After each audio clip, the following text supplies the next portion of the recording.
Should I say Freshandfit or is it MGX or what is it? Hey, we got here with Nick Fuentes, man. Let's fucking go. Whoa! Welcome, bro. It's been a while. It's been almost 3 years now, I think, since you last been on. Happy to have you. We got a bunch of stuff going on right now, and it's like almost like you came to Miami, and it's like, okay, let's go ahead and talk about Iran because there's a bunch of stuff going on in the Middle East right now, man. So we'll get right into it, guys. No crazy intros or anything else like that. You guys have been waiting for this one for a very long time. I'm here with the legend himself, Nick fucking Fuentes. Nick, for the people that live under a rock, man, can you just introduce yourself real quick to the people? Yeah, absolutely. Well, great to be here. It's been a minute, like you said. I think 2023. Yeah, so it's been. He looks a few dapper. Years. But I host America First on Rumble Monday through Friday, and it's good to be back. Let's do it. Let's talk about it. Commentators in America, and he's over here being really humble and stuff like that. We're happy to have you. So obviously, we kind of get right into what's been going on. Can you give us a quick summary of what's been going on as far as like this MOU? Literally, we're in the middle of restarting a war in the Middle East. Lebanon is going crazy. There's riots all over the place. You know, former security advisors are getting indicted for all kinds of crazy news today. Yeah, absolutely. Well, it's funny because I think the last time we talked, we did that debate with Destiny, Zerka, Sneeko. Yes. We had the whole panel, and it's funny because even back then we were talking about the clean break memo. Yes. And we were talking about how it was in Iraq and Syria, and then everything was pointing towards Iran. And that was even before Trump got elected, too. Before October 7th, before everything. Right. And I remember it vividly because you were talking about how the United States gets no benefit from being aligned with Israel. And it was a great debate because like a lot of people didn't know that stuff. And now people are kind of seeing like, Nick was right the whole time. We don't get any benefit from these guys. It's nuts. Well, yeah, and because even back then it wasn't really like an active situation. It wasn't hot yet. Nobody knew. Right, and so it was kind of just this like compartmentalized kind of thing. Like it was kind of inert. You know, it was lurking under the surface, but nothing was really going on. And then I think it was literally 3 months later. It was October 7th. Myron and then it's really just been off to the races. Gaza, then Lebanon, then Iran again. And, I mean, I guess the big news is that this whole deal is totally falling apart. Whole deal is a sham. And it's funny because, you know, the war started February 28th. And realistically, it only went on for about 5 or 6 weeks. We had a ceasefire in the first week of April. And I remember ever since April, there's been all this talk about there's going to be a deal, there's going to be a deal, long-term deal, war's over, whatever. What do we think? And finally then, I don't know if it's a week ago or 2 weeks ago, we get this MOU. They say it's a done deal, signed on the dotted line, war is over, everything's cool now. And when they announced the MOU, I remember reading through it. We didn't even get it for a few days. They announced it on a Sunday. We got some rumors about what was in it in the first 24 hours. Finally got it on that Wednesday. And I'm reading through the deal, and I'm thinking, this is never going to hold. Because fundamentally, the critical issues never got resolved. And the big ones were the situation in Lebanon, Iran managing the Strait of Hormuz, whether they're going to charge a toll, and then ultimately those root causes of the conflict, the structural issues like the nuclear program and the sanctions regime. And so I'm looking through it, and I'm thinking, you know, they're calling it a memorandum of understanding, but it couldn't be a bigger misnomer because there's no understanding. There's no agreement at all. There's the two positions have not been reconciled. They have not made an agreement on any of the core issues, and so really it's a giant misunderstanding. And I remember when it was announced, the Iranians came out first. They were first to the punch in their state-sponsored media, and they said, the United States has agreed to give us all this money up front, and we're going to control the strait, and they're going to impose a ceasefire in Lebanon, and basically we got everything we wanted. And Vance came out on the shows the following day, all the morning shows, and he said that's Iranian propaganda. That's a lie. We didn't agree to that. Then the deal came out, and it's true. We gave them all of those things. And then, of course, the White House is put in this position where they got to come out and say, basically, we didn't agree to what we agreed to. Actually, Iran is not going to impose a toll. They're not going to manage it. It's going to be freedom of navigation. We're not giving them anything until later. And basically, as quickly as it came together, it fell apart. And that became obvious, I think it was last weekend. They're supposed to hold these talks in Switzerland, fell apart, came together at the last minute. They sat down and discussed it. They tried to put together this agreement where we're going to implement a ceasefire in Lebanon. There was this reporting mechanism, not just for Lebanon, but also for the Strait to avoid misunderstandings, escalation, can I play the whole the deal fucking unraveling. game, please? And then over the past week, the U.S. is trying to iron out both of these things, the Strait as well as Lebanon. They've been doing these negotiations at the State Department in D.C., and then literally in just the past 48 hours, the whole thing came undone all over again. And I guess we'll get into now the big news is that Iran is once again shooting drones at commercial shipping in the Strait. Okay, the dude, U.S. my has fucking retaliated Mass by Effect bombing the isn't southern loading. coast of Iran along the Strait. And now Iran is claiming they hit U.S. bases or bases hosting U.S. troops in the Middle East. And so you wonder, it's like, once again, how is this meaningfully different from the status quo before Okay, the I'm MOU? banned. We I'm have banned this from war. Mass Effect. We're bombing them, they're bombing us. Then we have a ceasefire. But during the ceasefire, we're bombing them, they're bombing us. Okay, now we have an MOU. Once again, they're bombing us, we're bombing them. So what meaningfully has changed? And the answer is do you guys nothing actually- has Bro, I changed wanna play because the Mass Effect. fundamentals have I'm not cooked. changed. Those core issues have not been What is resolved. happening? And until they are, this is going to keep flaring up. What do you So- think has been the biggest killer of this MOU? If you had to pinpoint one or two things that you think have been the absolute worst. Number So one is restart it. Lebanon. That's the biggest thing because, and here's the thing. So the three issues that the MOU one deals second. with, I'm so there cooked. are sticking points in each of those things. second, It one is the second. ceasefire in Lebanon. It is whether Iran will take control over the Strait and what they do with it, and it's the root causes. But the thing is, those latter two issues, the Strait and the root causes, there's a great deal of room for the U.S. to negotiate on both of those things, or to massage and finesse the truth. So, for example, Iran said, well, we're not going to charge a toll. They said it's going to be a fee. Brother, We're going to it's charge not an loaded. environmental fee, an insurance fee, all this kind of stuff. Now, the White House could, one, just lie, and they could say, oh, that's not happening. They're not charging a toll. They're not charging a fee, because they lie about these things all the time just so they can achieve the deal. Two, they could just finesse it, and they could say, well, this semantic thing is really a meaningful difference. It isn't a toll. It is a service fee, and that's fine. In other words, there's a lot of room for them to give concessions, and the U.S. unilaterally can do this. Same thing with the root causes. Yeah, that's On what the I nuclear did, program, Phantom. we could fundamentally That was let them ever have enrichment. We could let them have enrichment with inspections, cameras, the IAEA going in Summer the rest sale. of it. There's a lot of room for us to give there as well.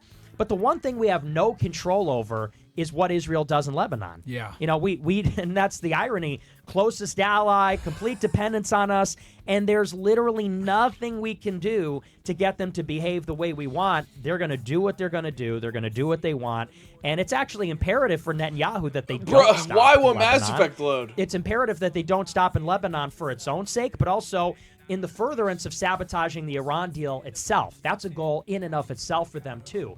And they're both imperative for Netanyahu in particular, but any Israeli government in general, either. I'm just You know, cooked. the I'm craziest just, like, thing about raped. that is like they struck this deal at the peak of the fighting in Lebanon when they were trying to take over that castle where the Crusaders had historically fought, which has like a huge strategic benefit of like you can see literally the Lebanon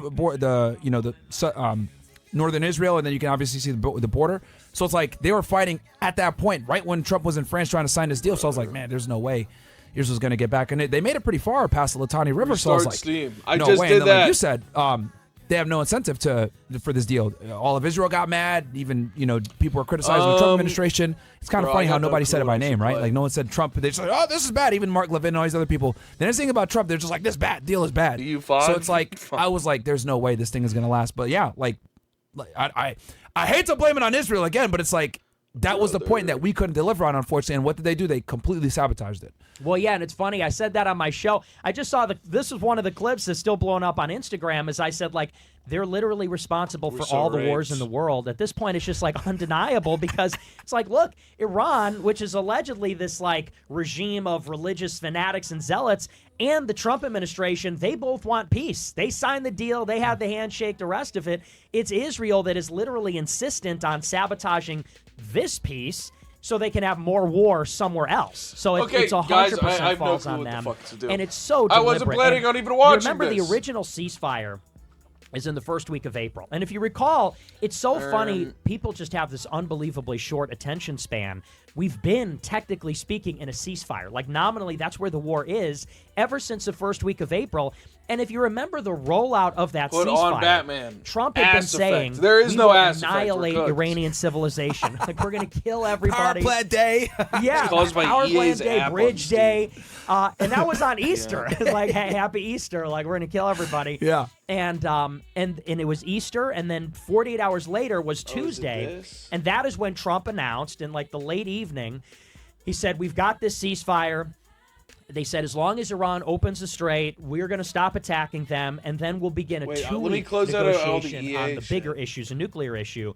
And literally within 2 hours, Pakistan, which is the broker for the deal, and Iran both came out and they said, no, there's no ceasefire until there's a ceasefire on all fronts in Lebanon, too. Was that it? That was the first ceasefire in April. And the following day, the U.S. called them liars. The U.S. came out and said, no, Lebanon was never part of it. We never agreed to that. And it was not just Iran, but also Pakistan that said, no, you did agree to a ceasefire in Lebanon.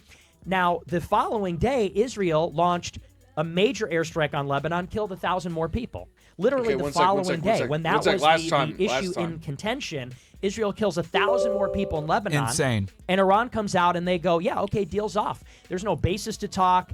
You're in violation of the deal. And then they reclose the strait. Yep. At that time, they had about 29, 30 ships at max going through the strait per day. They shut right back down by the weekend. And then that is what created the current predicament, which is why we needed the MOU. And it's literally now identical, which is they announced the MOU. Iran says Lebanon's a part of it. We say, no, it's not. Iran says, yes, it is. And then literally every single day, last week, Iran is bombing Lebanon, escalating, not just in the air, but also on the ground. Yeah. Invading, expanding the invasion, I pushing hate further. EA. And the message is we're very back. clear. It's like they're intentionally sabotaging the deal. Yeah, no, and it's insane. What do you think drove Trump to actually do this deal in the face of, obviously the embarrassment, the capitulation, the Israeli lobby obviously heavily, pressuring him not to? What do you think actually made him say, you know what, we got to do this MOU, even though I've been trying to delay it, but I got to do it? It's the oil. It's the oil. It's a strategic petroleum reserve is running out, lowest level since. So is this just a one-on-one interview? 50 million barrels left. That's not a huge supply of oil. And, people don't realize... That price was still doubled. Yeah, exactly. That's what I'm trying to tell people. The price still doubled with all the strategic reserves out there. Right, and it's not even just ours, but it was Just this a direct coordination of interview? everybody dumping their strategic reserves all at the same time. China, these other Yes, East and then Asian the panel countries, with the girls us. is after. So the How price long was being until the panel with artificially kept girls? low I feel like that's because gonna we're be just content. dumping all this oil out there. And there was some I don't see any reporting thick black before the MOU females. that said realistically we got about 4, maybe 6 weeks left before we have a real problem. Like we have a supply problem that the reserves in America, and this is happening even right now. There's some reporting that Myron at Cushing, which is in Sophie Oklahoma, Rain where all on. the oil True. goes through, that is reaching Well, this we don't know. Maybe dangerously she low will be level, about on. 19 Well, I million guess she barrels. is in Paris And so right now, it's just but getting to the point where we're heading still. towards this catastrophic energy shortage, Dude, which what the then will fuck just was have I a ripple doing? effect throughout the entire global economy. And so I think Where the Trump said it's freaky- imperative we just got to give it up. And ultimately, we ran out of options. We ran out of time because of the oil. There were no military cards left to play. There was all this talk about that, please, because I got in an argument with an idiot the other day about this. I was like, dude, is we it literally too had no more auto? cards to play. Well, we could have took Carg Island. I'm like, go ahead. We want to talk about how we had no military cards to play. It's totally insane. I mean, even these guys like Mark Levin and Shapiro, they're out there saying, we need to bomb Carg Island and we need to do all these things. And it's like, we can't even put a destroyer in the strait. The strait is so narrow, it means that it's basically and impossible. shallow. Yeah, exactly. Submarines can't get in there either. Right. And so you basically can't miss. If an Iranian is launching a drone or a missile at a ship, you literally can't miss. The ships are too slow. The strait is too narrow and shallow. Bro, We no, can't this even is get in there. ME2. Carg Island is, I think, 12 square kilometers. It's tiny.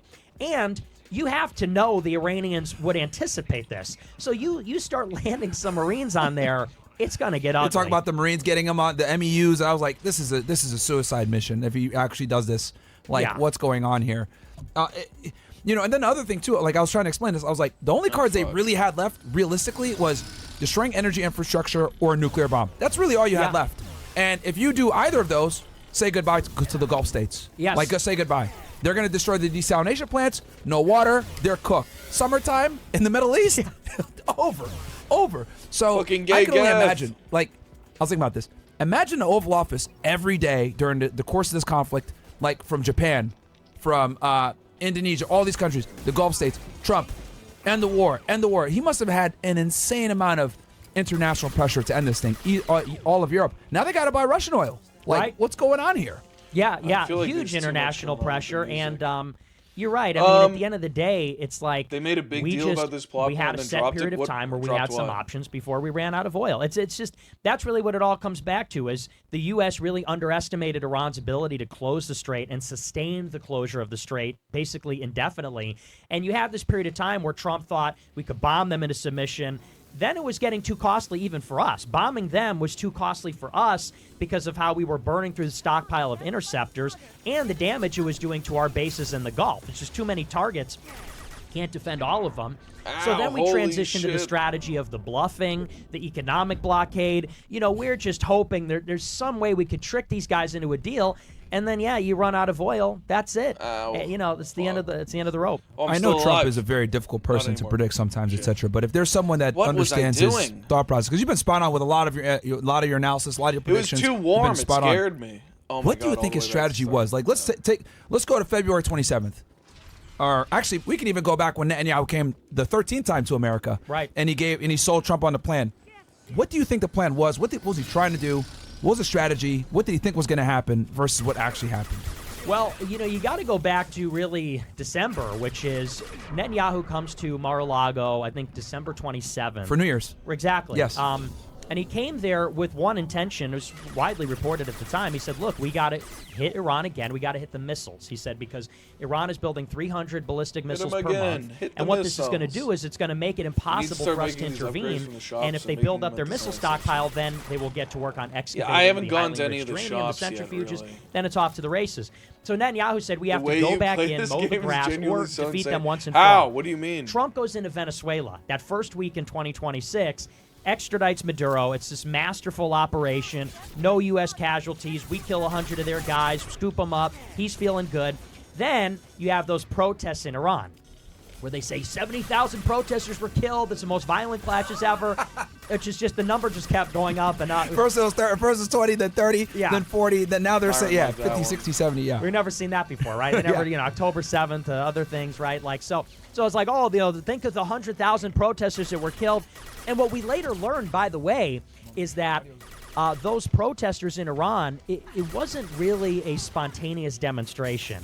Where were the protests occurring? It was all in western Iran, where it's all the Kurds. And anybody knows what's going on is that the Iraqi Kurdistan, headquartered in Erbil, has basically broken away from the central government in Baghdad. That's where the U.S. still has all its bases. Israel's very aligned with the Iraqi Kurds, and they share a border then with Iran. So there were reports at the time in January that there were men dressed in all black, fully automatic rifles, taking over government buildings, municipal buildings in western Iran. It was later reported about a month later that some of these Kurds were armed by the Israelis and by the CIA to cross over the border. Effectively, it was an invasion, and they were trying to stoke or spark a wider revolution. They were going to kick it off while simultaneously crashing the Real.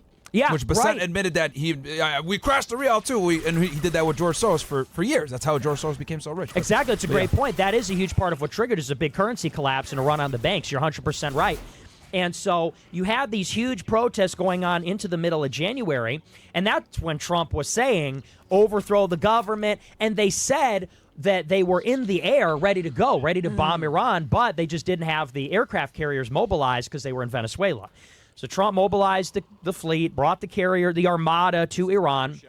There was another round of negotiations in mid-February. Kushner and Witkoff went out there. I believe the negotiations were held in Turkey or Switzerland or something, or Oman. There was a lot of debate about where and when it was going to happen. And basically the U.S. at the end said, look, you give us everything or else we're coming. And it's important, too, because me and you talk, it was no enrichment, ballistic missiles neutered to like 300, 400 kilometers, and then no funding of the proxies. Right. That was the original three. Every Zionist comes in and says, no, dude, we just want to destroy their Navy and their Air Force. I was like, dude, no. You're shifting the goalposts because you couldn't get what you wanted before. It was no enrichment. But then they're trying to say, like, no, we just didn't want them to have nukes. Tally's alive. I remember Yes. that vividly. Exactly. Well, and that's always been the sticking point. And that was the ultimatum, as we said.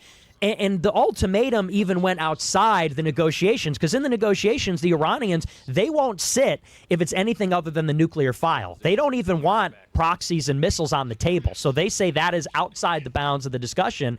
So so Kushner and Witkoff, because Kushner wasn't even part of the negotiations last year and wasn't part of the first round in February, but he came for this ultimatum, and they said, we're not playing around. No enrichment, no proxies, no missiles, no nothing, or else we're coming.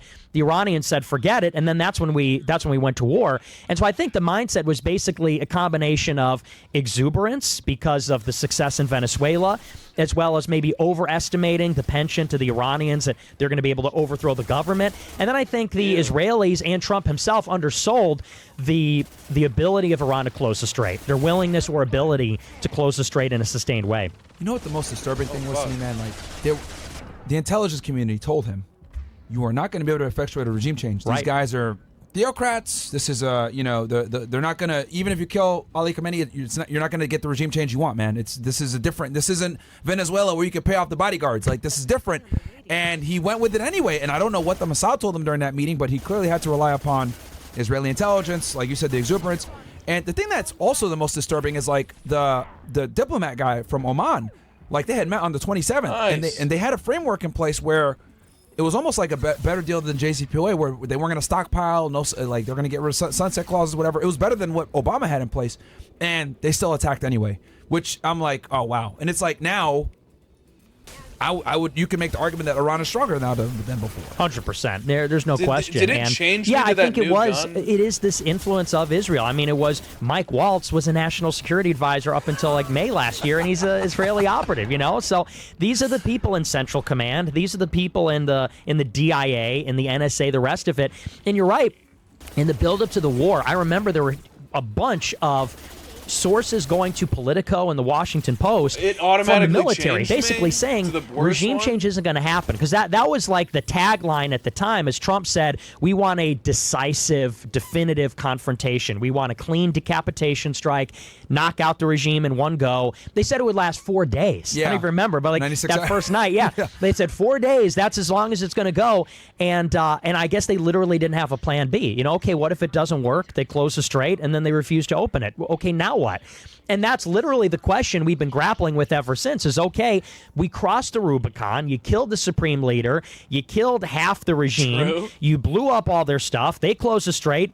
Now what are you going to do? And there's nothing we can do. You know what kills me the most? When he says we have more reasonable people. And I'm like, the guy that's in power right now is his son. You killed his baby. You killed his family. Yeah. That guy's going to be, like, he's more reasonable? Okay. Like, it's just insane to me because, like, they killed all the people that, didn't want a nuclear program. And then, Tulsi Gabbard goes on and says, oh, yeah, they don't, we keep assessing. They have a nuclear bomb. Obviously, she's a DNI. She has a better read on the intel than even the president. She's the one briefing him. The fuck is that? And it's just insane to me that, like, we still went in, right? Because they asked him, I'll never forget, I think Trump was, like, on the tarmac. Like, what do you think about what Tulsi Gabbard said? Oh, my God. She doesn't know anything. I was like, that's your DNI. Like, what are you talking about? She's the one that briefs you. Like, what are you talking about, dude? So, very clearly relied upon the Israelis and, like, the Israeli intelligence. And, what was I going to say? And then I know you're not a fan of Kent, but, like, he comes out from the DNI as well, and he's saying the same thing. You're and I'm not like, a fan of Kent. Well, these guys are, have access to some of the most classified information in the country. And they're over here saying, like, yeah, this is a problem. Why are we striking? Why are we getting involved in this war? So, you got people at very high levels of government that honestly doesn't benefit them to take this position, right? You like, Gabbard had to resign. He had to resign, So I don't know. Well, what happened with Kent was really interesting. That's like a layer that not a lot of people even remember. But if you recall, I forget what week we were. He was very pro-Israel. He was. He was. But there's like an interesting connection there, because I believe it was the middle of March. Had to have been, something like March 12th or 13th or something like that. The first government official to actually come out publicly against a war was David Sachs.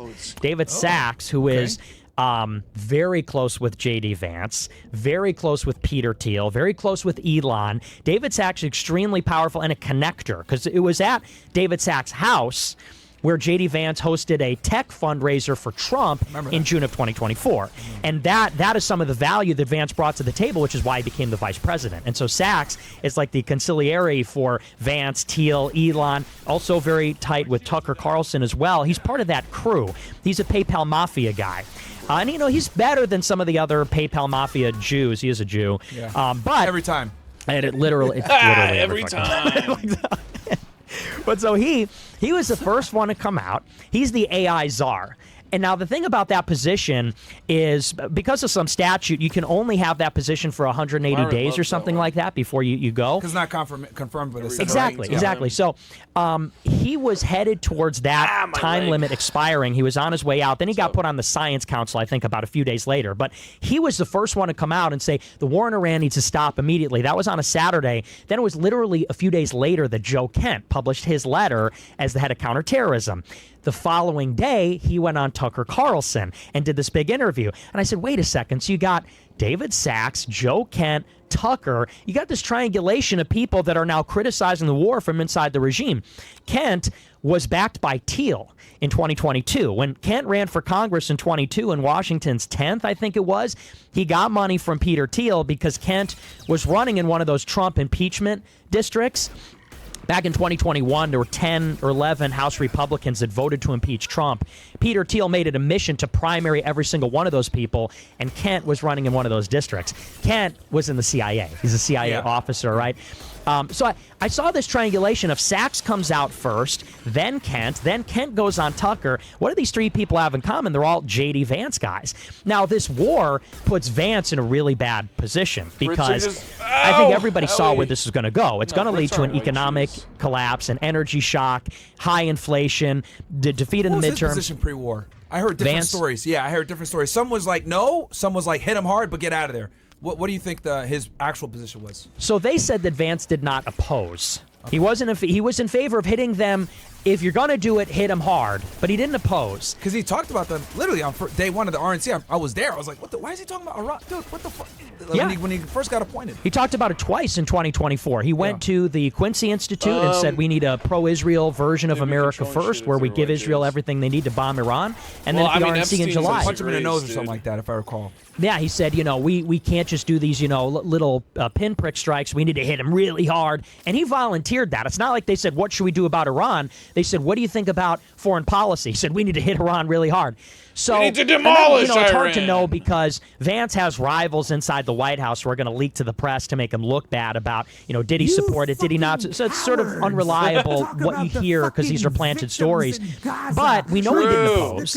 When the war started, he disappeared. He faded into the background because he knows when he runs for president in the primary in 27 and 28, they're going to say, war in Iran. What happened there? Energy shock, inflation. Why happened to new wars, man? And you ran on that. Exactly. Yeah. And what did you do? Why didn't you oppose it, et cetera?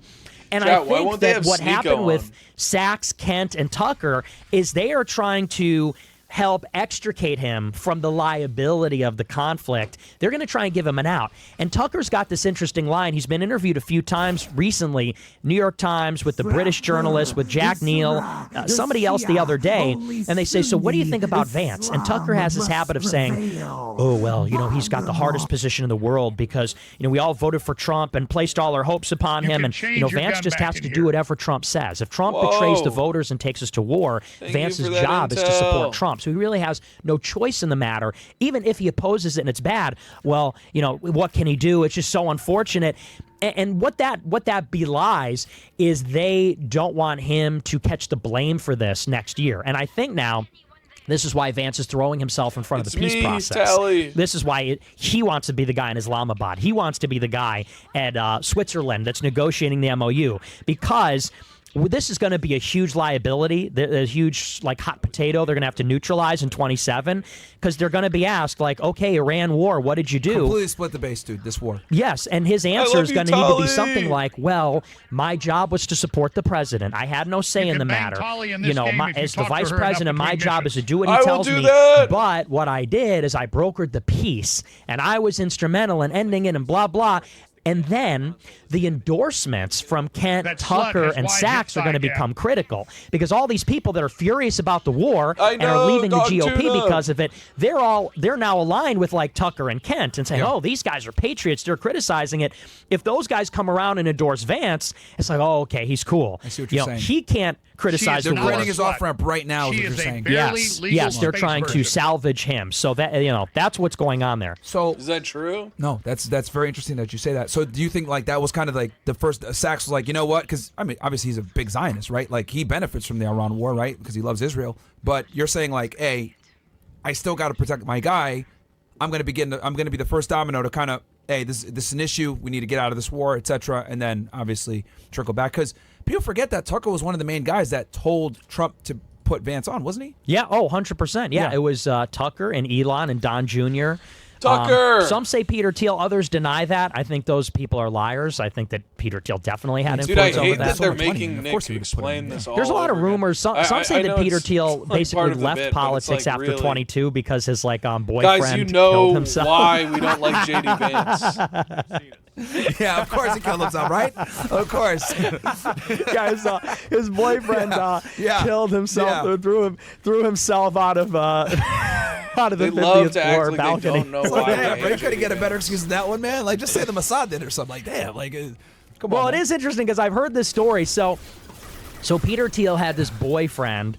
Because he's married to a guy, but he had this boyfriend on the side, and the husband wasn't happy about it. And I guess the press is hunting Thiel because Thiel's a big Trump booster. So they are up everybody's ass that's pro-Republican. And he's a Silicon Valley guy. Huge betrayal. What are you doing? Well, and he's the first mover right-wing guy in Silicon Valley because everybody in Silicon Valley is super liberal. That's why the endorsement in 24, like you were mentioning, was so huge for Trump, dude. He needed the money. And even in 16, Thiel was there in 16, which is unbelievable. Gave him money back then. Trump was people forget, I guess people forget now, but Trump was facing 4 criminal cases. Yeah. 2 federal, 2 state. The federal cases were, you had the document case out of South Florida here. That one was the worst one. I think he could have easily went to jail for that one, which is ironic. Bolton said, you got to kill those traitors. Now he just got convicted of felony. We can talk about that later. But sorry, continue on. So yeah, you're talking about Peter Thiel. But yeah, so the press is all, Peter Thiel's in this war with the press because the press outed him. So then he destroyed Gawker because they outed him as gay. And then years later, they kind of were all over the boyfriend. They were all over the sneaky link or whatever. And we're not really sure what happened there because there's one story where they say the press drove the boyfriend to suicide because they were harassing him. Because basically what happened is the press got the boyfriend to say things in an interview that Peter Thiel didn't want people to know. And so maybe that would have invited retaliation from Thiel, and maybe that would have gotten him in trouble. There's one story which says that thus the boyfriend was so distraught because of these problems that he killed himself, or some people allege that, sort of mysterious. Maybe he was killed to cover up some secrets or something. Who I, honest to God, don't know. But they say that Thiel was basically so despondent about this.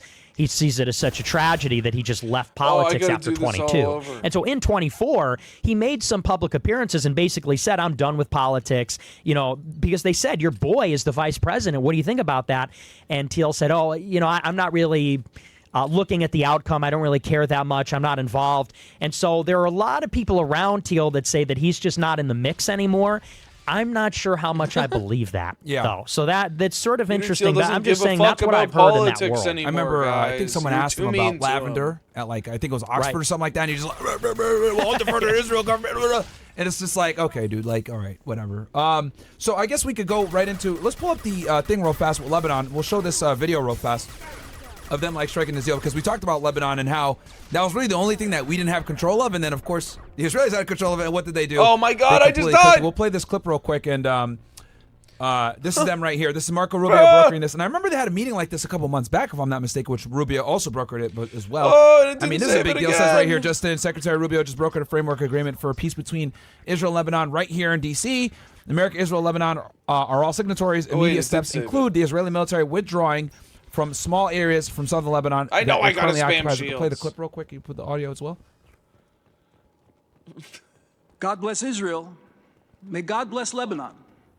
May God bless the United States of America and all those who pursue peace. Thank you. True. Activate your turmeric 95. Fucking ow! What? I got one signing for Lebanon. Cooked. Cooked. Cooked. Oh man. Yeah. Cooked. Dude, I was literally gonna say it's Super cooked. male Bro, fucking So yeah, what are your thoughts on that, Nick? I mean, obviously with this deal, they're riding right now in Lebanon. Can we get the video of that, by the way, Mo, if you don't mind? Pull it up. Them riding in Lebanon. Literally, they're going, and I think they just drove to the PM's house. Really? They just let me get the link. What are your thoughts on that? Well, it's really interesting because the 14-point MOU specifically says there's a lot of there were a lot of questions about what the MOU specifically said about we Lebanon. can pull it up too as well. I have it. Because initially, like I said, the Iranians leaked to the press that it's a ceasefire in Lebanon. And I remember on my show, I said, well, first of all, is that true? Second of all, what does a ceasefire in Lebanon look like? Because the Israelis are engaged in an air campaign in Lebanon. They're bombing southern Lebanon, where Hezbollah is forward deployed with artillery and rockets. But Israel's also bombing the capital, Beirut, in central Lebanon, which is where Hezbollah's headquarters is, in the southern suburbs. And so not only are they doing this air campaign in Beirut, but also in southern Lebanon, they also are on the ground in southern Lebanon. They've invaded, too. And so I said, when the MOU first happened, is it a ceasefire? Does that mean no airstrikes in Beirut, but they can keep going in southern Lebanon? Or does it mean no airstrikes altogether? Does it mean no airstrikes and they have to withdraw? Or does it mean just no airstrikes, but they could remain in their current position in southern Lebanon? What exactly does that mean? Well, then we finally got the terms of the agreement, and the terms said national sovereignty and territorial integrity of Lebanon. That is about as expansive of a ceasefire as you can get, because obviously if a country's occupying your territory and bombing you, you don't have territorial integrity, you don't have national sovereignty. So what that means is Israel's got to leave. They got to withdraw, and they got to stop bombing altogether for the most part. So this was the subject of these negotiations in Switzerland last week between the U.S. and Iran. So then the U.S. is going to host these negotiations from last Tuesday until today. It was supposed to be till Thursday, but they extended it a day, between Lebanon and Israel, brokered by Rubio. What's interesting is Rubio gave a statement during these talks. And Rubio said in a press conference, he goes, the terms of the MOU say territorial integrity and sovereignty. He goes, well, it's not territorial integrity when Iran backs Hezbollah in Lebanon. You see? Yeah. He goes, because Hezbollah, that's not the armed forces of Lebanon. It's a non-state actor, a militant group operating without the assent of the government in Beirut. So this is what they do. They turn it around and they say, no, Israel doesn't have to withdraw. Iran has to withdraw. Iran is the one violating. So now read this 14-point thing with Lebanon that just came out. Yep. What it says is Lebanon has to disarm Hezbollah. Quick. Pull it up for them so you can reference it. Is there a specific one? Make it big so Nick can see it. All right, there we go. Oh, hey. Is there a point that you want me to highlight here? So it says, number 4, Hezbollah and all other non-state armed groups must be fully and verifiably disarmed. Yep. That's never going to happen. Never, okay? Yeah. Because Lebanon passed a law under pressure from France, the U.S., and Israel last year that said they're going to disarm Hezbollah. And they can't, because Hezbollah is more powerful than the Lebanese armed forces. And so Israel's been insistent that Lebanon do this, and they haven't. And that was actually Israel's pretext to re-invade and violate the ceasefire that's been in place since November 24. Yep. So the reason they have this memorandum, this is effectively like passing the ball back to Iran. And what they're effectively saying in this agreement is they're saying, okay, you want a ceasefire in Lebanon? Well, you first. You want Israel to withdraw from the territory south of the Litani River? Well, then Lebanon's going to have to disarm Hezbollah. And if Lebanon doesn't do that, then you're in violation of the deal, and we're not going to hold up our end of the bargain. So this is them just kicking the ball back to Iran and saying, oh, okay, you want to play this game about sovereignty and territorial integrity? You're going to have to do these things. No, I and all don't that like does you, is it just serves as a legal justification to like remain in they're, Lebanon and continue to annoying. violate the MOU. Because the MOU says Israel out. These new terms say, well, Israel doesn't go until all these other conditions are met. Oh, those conditions are met? Well, then we're not leaving. Because it also says Israel is going to remain in the security zone until the threat is neutralized. Well, the threat's never going to be neutralized, so they're never going to leave the security zone. Consequently, the war between Israel and Hezbollah will continue. This ceasefire is... It's funny how the MOU formalized the bullshit ceasefire between the U.S. and Iran. This 14-point plan formalizes the bullshit ceasefire between Israel and Hezbollah, which already existed on the same terms. Yeah. So it's more of the same. And we could pull up this clip right here. They're not happy about it, obviously, in Lebanon. The last video I got right here. Yeah, here it goes. It says breaking. Scroll up real quick to the Lebanese protesters surround PM Nawaf Salam's office, calling him a Zionist, glorious 2-star Syrian flag at the rally. So yeah, obviously the resistance powers are not happy about this. We can hit play real quick and show. Yeah, this all over Beirut.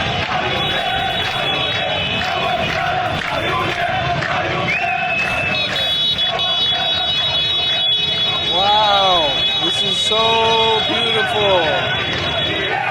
I love Pakistan. You can pause it. And, like, you know, it's kind of crazy because it's like, people forget, like, the Lebanese army is, like, terrified of Hezbollah because, like, they have more influence. And it's like half, I think, if I'm not mistaken, of the Lebanese army is Shia. So it's like the military leader, I think he's a Christian guy, the head of the military, but he even said, I'm not going to try to fight these guys. Like, what are you talking about? And then the other thing, too, is, like, why they have so much support is because, like, they have fought the Israelis. They're the reason why the Israelis have not taken over southern Lebanon. They were the ones, I think, in 2000, they successfully got them out of there. And then Hassan Nasrallah gave, like, the famous, like, spiderweb speech.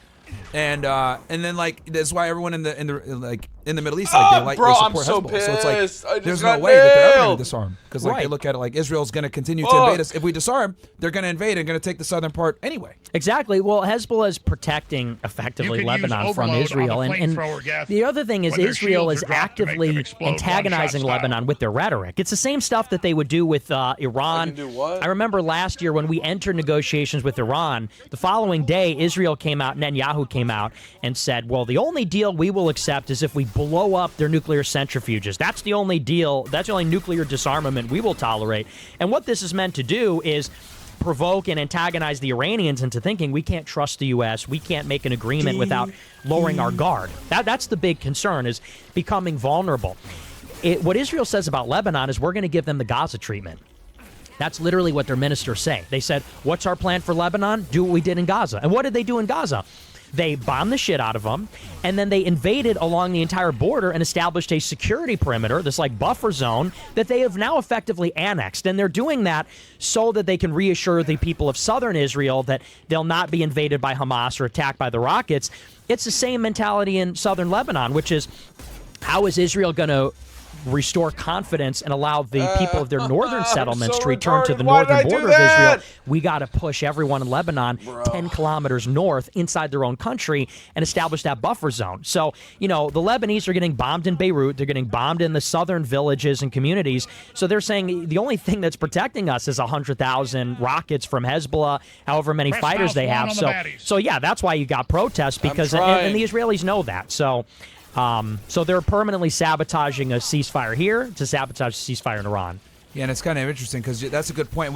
Let's pull up that 14-point memo because, like, guys, this one kind of like counteracts the first one they signed, which is kind of crazy because you're right about that. We'll go through it real quick. The 14 lines. Can you make it bigger? 14 words. Okay, we got here. End the conflict and formally transition toward a cessation of hostilities. Israel withdraw from Lebanon in phases, contingent on evolving security conditions. And obviously, Nick, stop me if you want to comment on any of these. The Lebanese armed forces will progressively assume full responsibility for national security. Yeah. They could barely hold the border down, dude. Come on, man.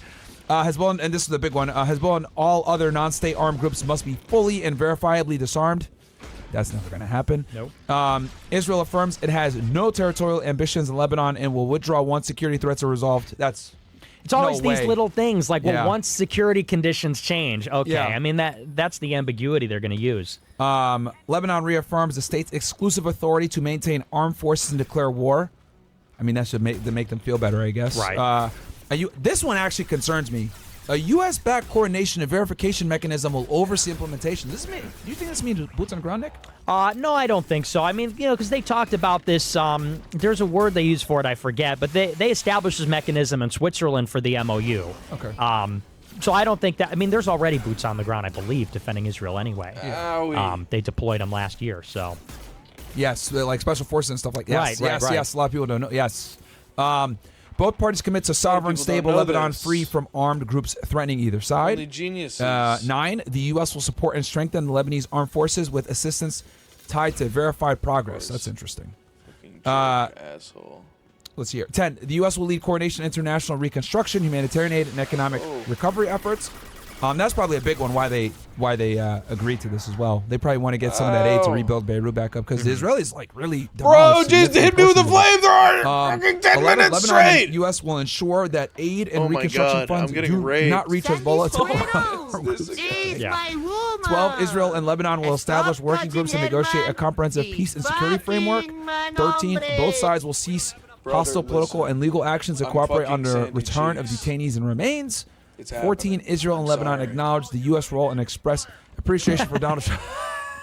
Love it. That one is just like, the constant need for Trump to be glazed all the time is kind of crazy, bro. Yeah. And Netanyahu knows this. What do you think about the Israeli elections that are coming in? Obviously, he's up for re-election this fall. Big deal. They're in the middle of multiple conflicts. I think Naftali Bennett is going to be the challenger. What do you think about that? Well, so the elections have to be held on October 27th at the latest, and what they say is that some of the new polling suggests that Netanyahu has lost majority support, or his coalition has.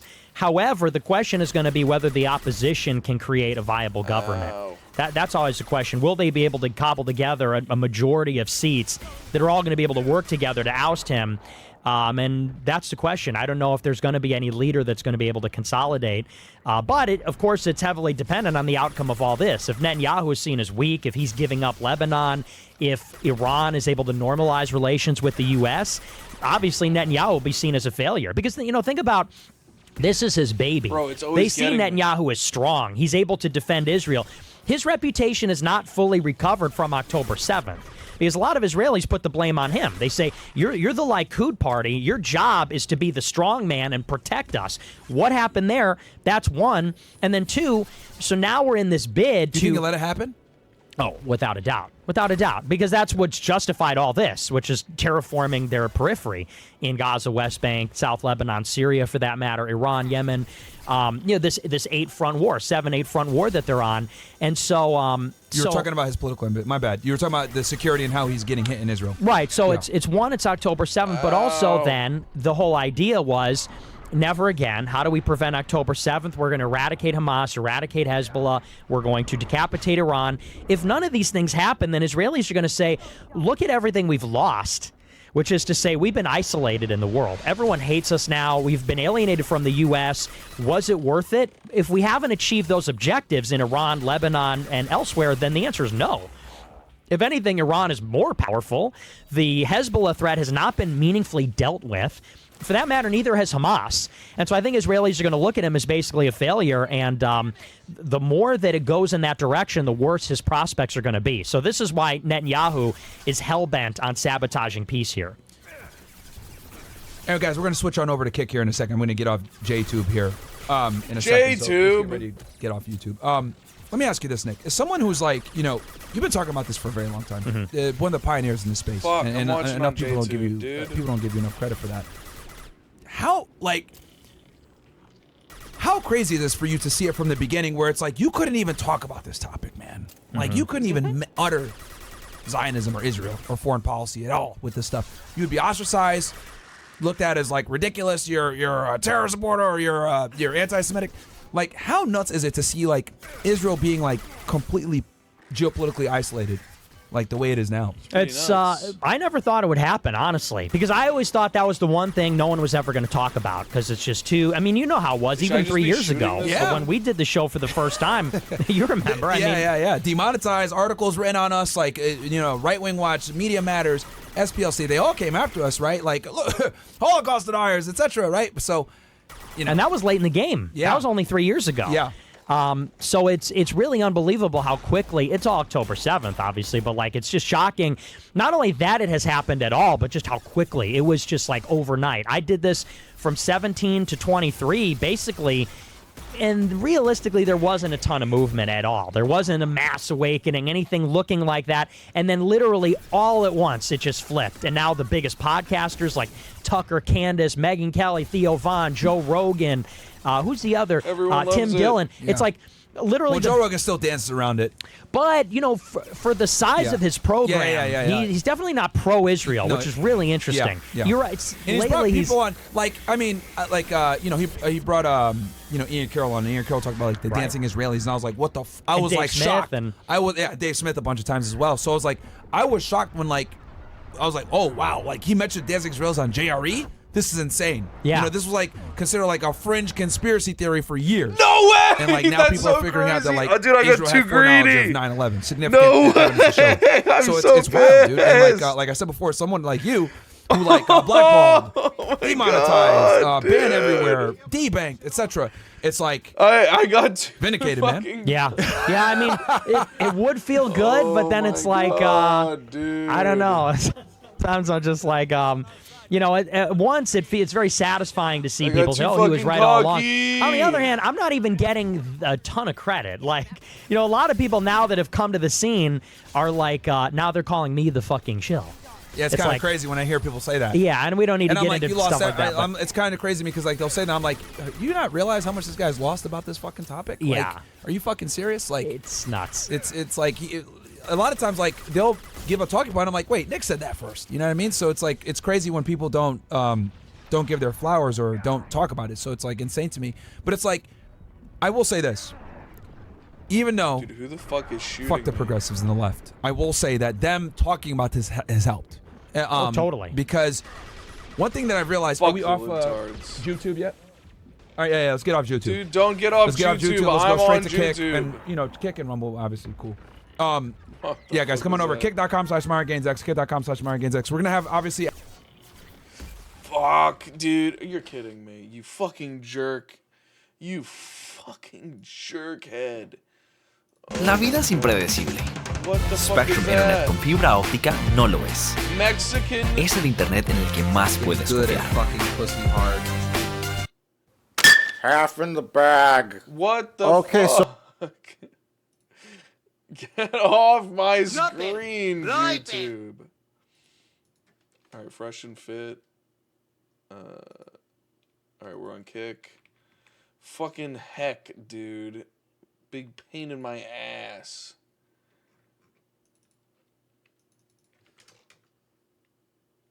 Deniers and Nazis, which is cool, fine. maybe on Saturdays. But like, what I will say is they brought an enormous amount of awareness. to the problem.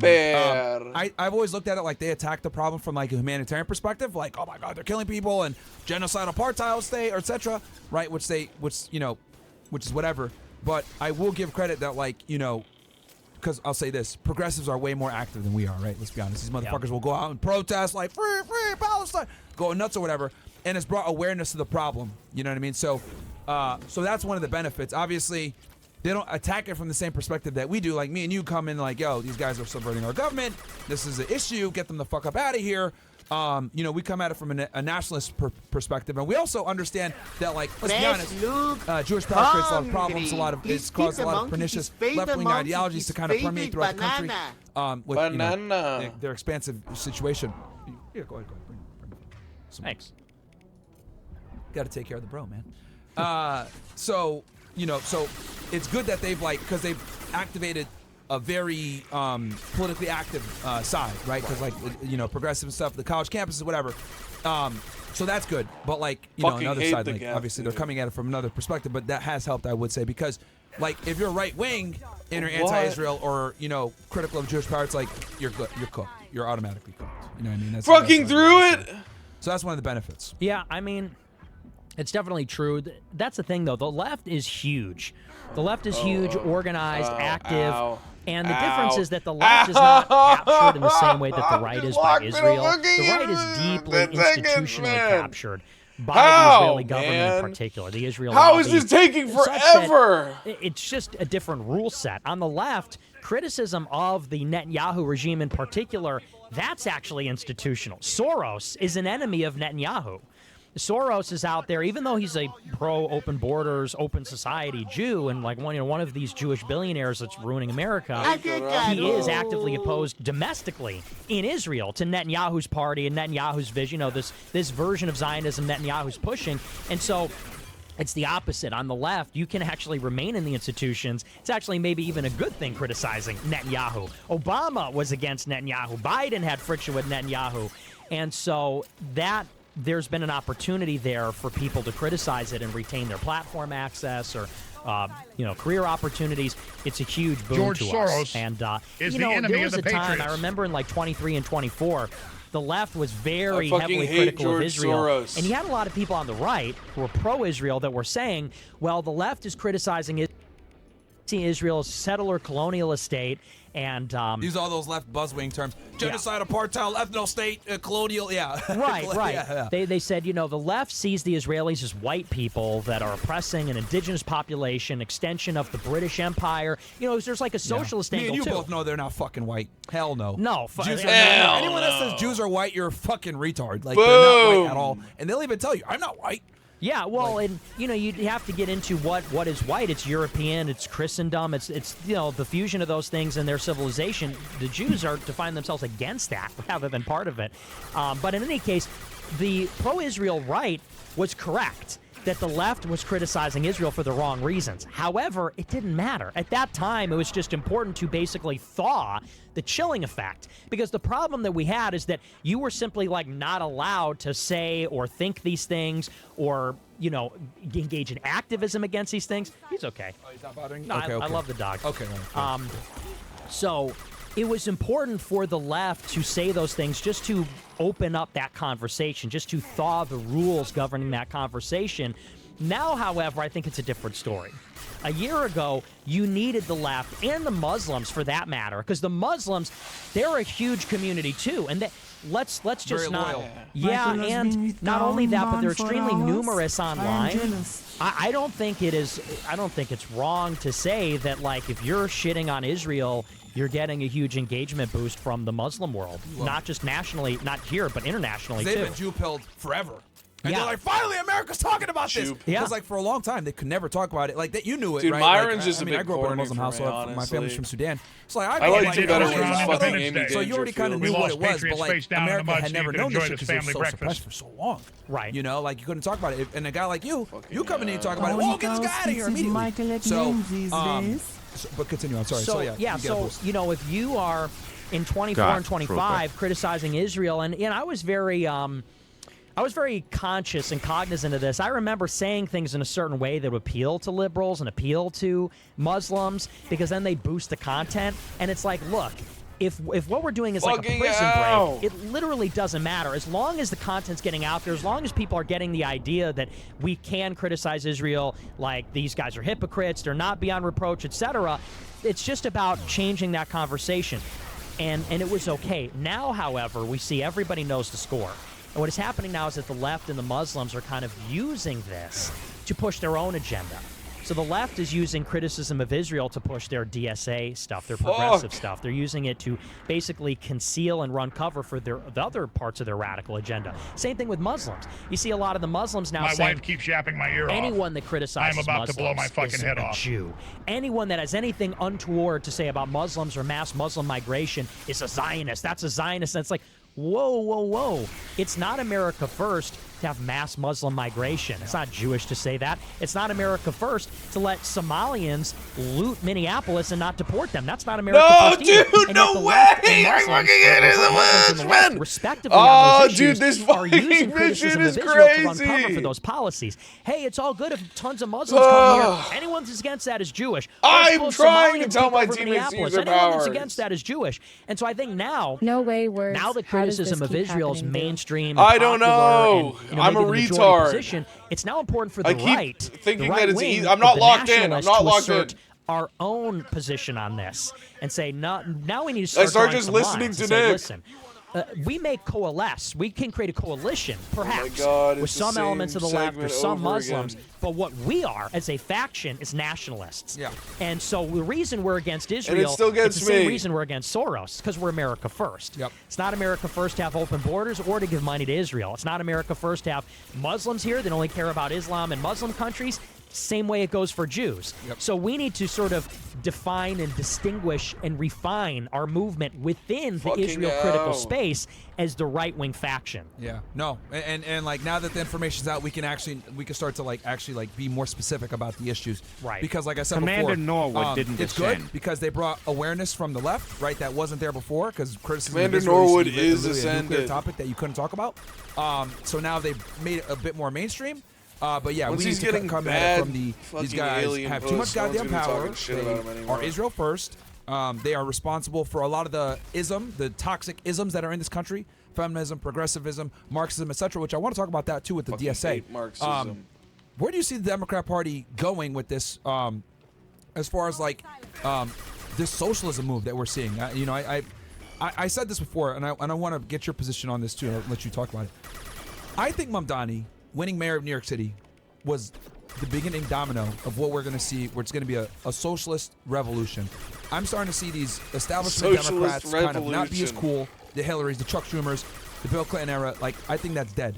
The new wave is we're going to be socialists. We're going to say fuck Israel. We want free healthcare. Dude, everybody really wants to go back to like the pre-Nick basically just like full-on socialism. Rent stabilization, sucks all these things. And I'm seeing Mamdani do this in New York City. He has an enormous amount of people that support him. A lot of people that like him. He's using more people don't understand that socialism push on doing things. Destroy the enemies of Wurzelroot. And then I'm looking at like a lot of top left-wing political commentators, right, on the left. They're all pushing for socialism. So it's like I'm starting to see the Democrat Party really shift. I think them taking the L on the Kamala Harris campaign has like made them say we need to take social media more seriously. We need to stop, relying so much on establishment celebrities. We need to start giving people more free stuff with socialism. And I think Mamdani's kind of started this trend, but what's your thoughts? Yeah, I totally agree. And, Mamdani defeated Cuomo, who was backed by the whole Democratic establishment. That was, you're right, the first big upset. And then he had this election on Tuesday where all of Mamdani's primary challengers, 3 of them, in congressional primaries won their races. And all of their opponents were establishment people, backed by Hakeem Jeffries, backed by the labor unions, backed by the Black and Latino caucus. That is like the institutional Democratic Party. That's the party establishment. And it's not just the social media, although that's a huge part of it. It is TikTok. It is the social media. But it's also that they have this ground game. They've got this unbelievable ground game in New York City. I was looking at some of the numbers from Karlin Borsenko. She's like the expert on this. She sat in one of their meetings, and they said that when Zoran ran for mayor last year, they knocked on 1.8 million doors. 1.8 million doors. Wow. 2.3 million phone calls for phone banking. 3,000 events, 20,000 small dollar donors. That's how big their donor network was. That's incredible. It's unbelievable. You know how many, and just so you guys understand like what it's talking about, you know how many volunteers you need for that? Yeah. Volunteers. These people aren't getting paid. They need volunteers for that. 30,000 volunteers, I said. Are they that, just all in New York City, respawning? which is just one place. And the people that they got to register and turn out, it's really just a turnout game. It's that the progressives are turning out huge numbers of people that either don't vote Democrat or don't usually vote in off-year elections, and it's a lot of young white people. It's a lot of young white people and these like non-conventional minority groups, not like the old school blacks and like let's say Mexicans. It's like different minority groups. And that's just where the energy is. That's where the young people are. That's where the energy is. And that's their ideology. The young people are just like ultra progressive. And so I don't know that that's even going to be good for the Democrats, because the reason they got their asses kicked in 24 is because all the big Jewish money left the Democrats. Let's go! They were so alienated by the young progressives. Okay. You got to think about guys like Bill Ackman and Sean McGuire. Bill Ackman is at Pershing Square, Wall Street guy, Jew. He's tight with Larry Fink, who runs BlackRock. He's a Harvard alum. He's a lifelong Democrat and Democrat donor. But after October 7th, he saw at Harvard, his alumnus, at Harvard, all the progressives were like supporting Hamas. That red pilled them real big. Yes. The Ivy League schools like having all these Columbia, Harvard. Right. It was Ackman at Harvard. It was Ronald Lauder at UPenn. I believe he's a Wharton School alum. And so like these big Jews with like all the money and on Wall Street who previously were Democrats, donated to the Democrats, did fundraiser for Hillary. They all of a sudden, Bill Ackman signed that letter where he said the left has gone too left. They're too censorious. They're too woke. We got to shut it down.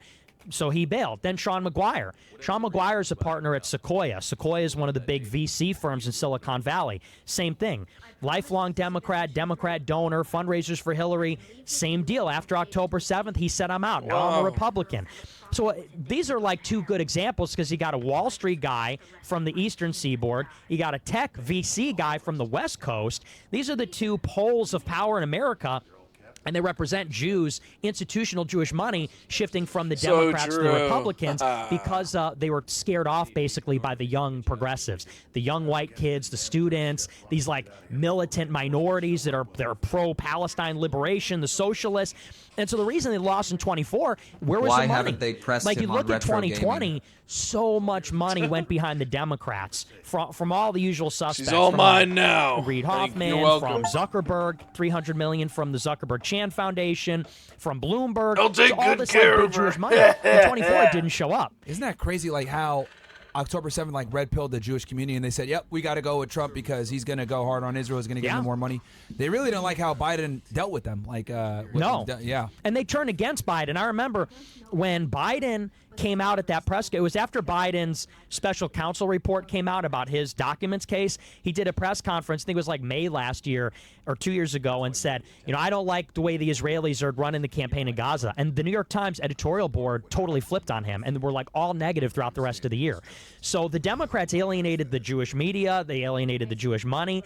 Now, how are the Democrats going to get back? Well, they're thinking about running a Jew for president, like Pritzker in Illinois or this Shapiro in Pennsylvania, because they're going to have to reconcile the like militant progressives that hate Israel, like really actually hate Israel, from the institutional Jewish money that is like liberal Zionist. Like they're pro-Israel. Maybe they don't love Netanyahu, but they want to defend Israel from what happened on October 7th. So they are going to have the same problem as the Republicans, which is to say there's like a parallel dynamic where on the right and the left, the young people, the energy, the kind of ideological core is shifting there is very anti-Israel. And yet the money, the institutional force is still on both sides is Jewish, and they're still pro-Israel. So the Republicans are going to have, this is the Vance-Rubio divide, the Levin-Tucker divide. They'll have to reconcile that. And on the left, it's like, let's say, the Shapiro-Mamdani divide or something. It's like Gavin Newsom saying he doesn't like AIPAC and then coming out a day later and saying, oh, no, I love Israel. It's making everybody a little bipolar. And then he also said well, it's kind of like an apartheid state. So it's like we're literally watching like an incredible shift in politics in both the left and the right. And on the left, I would say it's obviously far more pronounced, right? And it's crazy because I like that's a great point that you mentioned. What the fuck is happening? Yeah. Okay. Sorry about that, guys.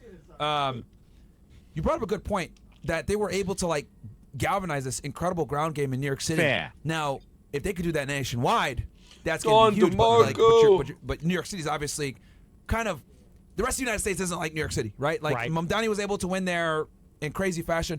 Also, I want to talk about this girl. Can you pull up that chick that I pulled up, bro? The crazy chick. We were talking about this girl that won the 13th district. Like, what's your thoughts on that? Yeah, like, what's your thoughts on that, man? We'll pull this girl up for you guys. Like, here's a clip of her. Chevalier, an anti-American activist who just won New York State Senate District 13, is an American of Dominican descent. She wants the abolition of police, prisons, and borders, as well as the seizure of private property and the nationalization of industries, basically communism, straight up. She converted to Islam and has said she wants to make sure her Muslim faith is reflected in the halls of power. And, it's kind of crazy because it's like the Muslim faith is very conservative, right? It's like, what? Like, what's going on here? But, okay, we'll play this clip real quick for you guys. And then here she goes. Okay, I forgot to get napkins, really so I wiped my hand on the American flag behind me. Like, these people are super anti-American. We'll play this real quick. This clip.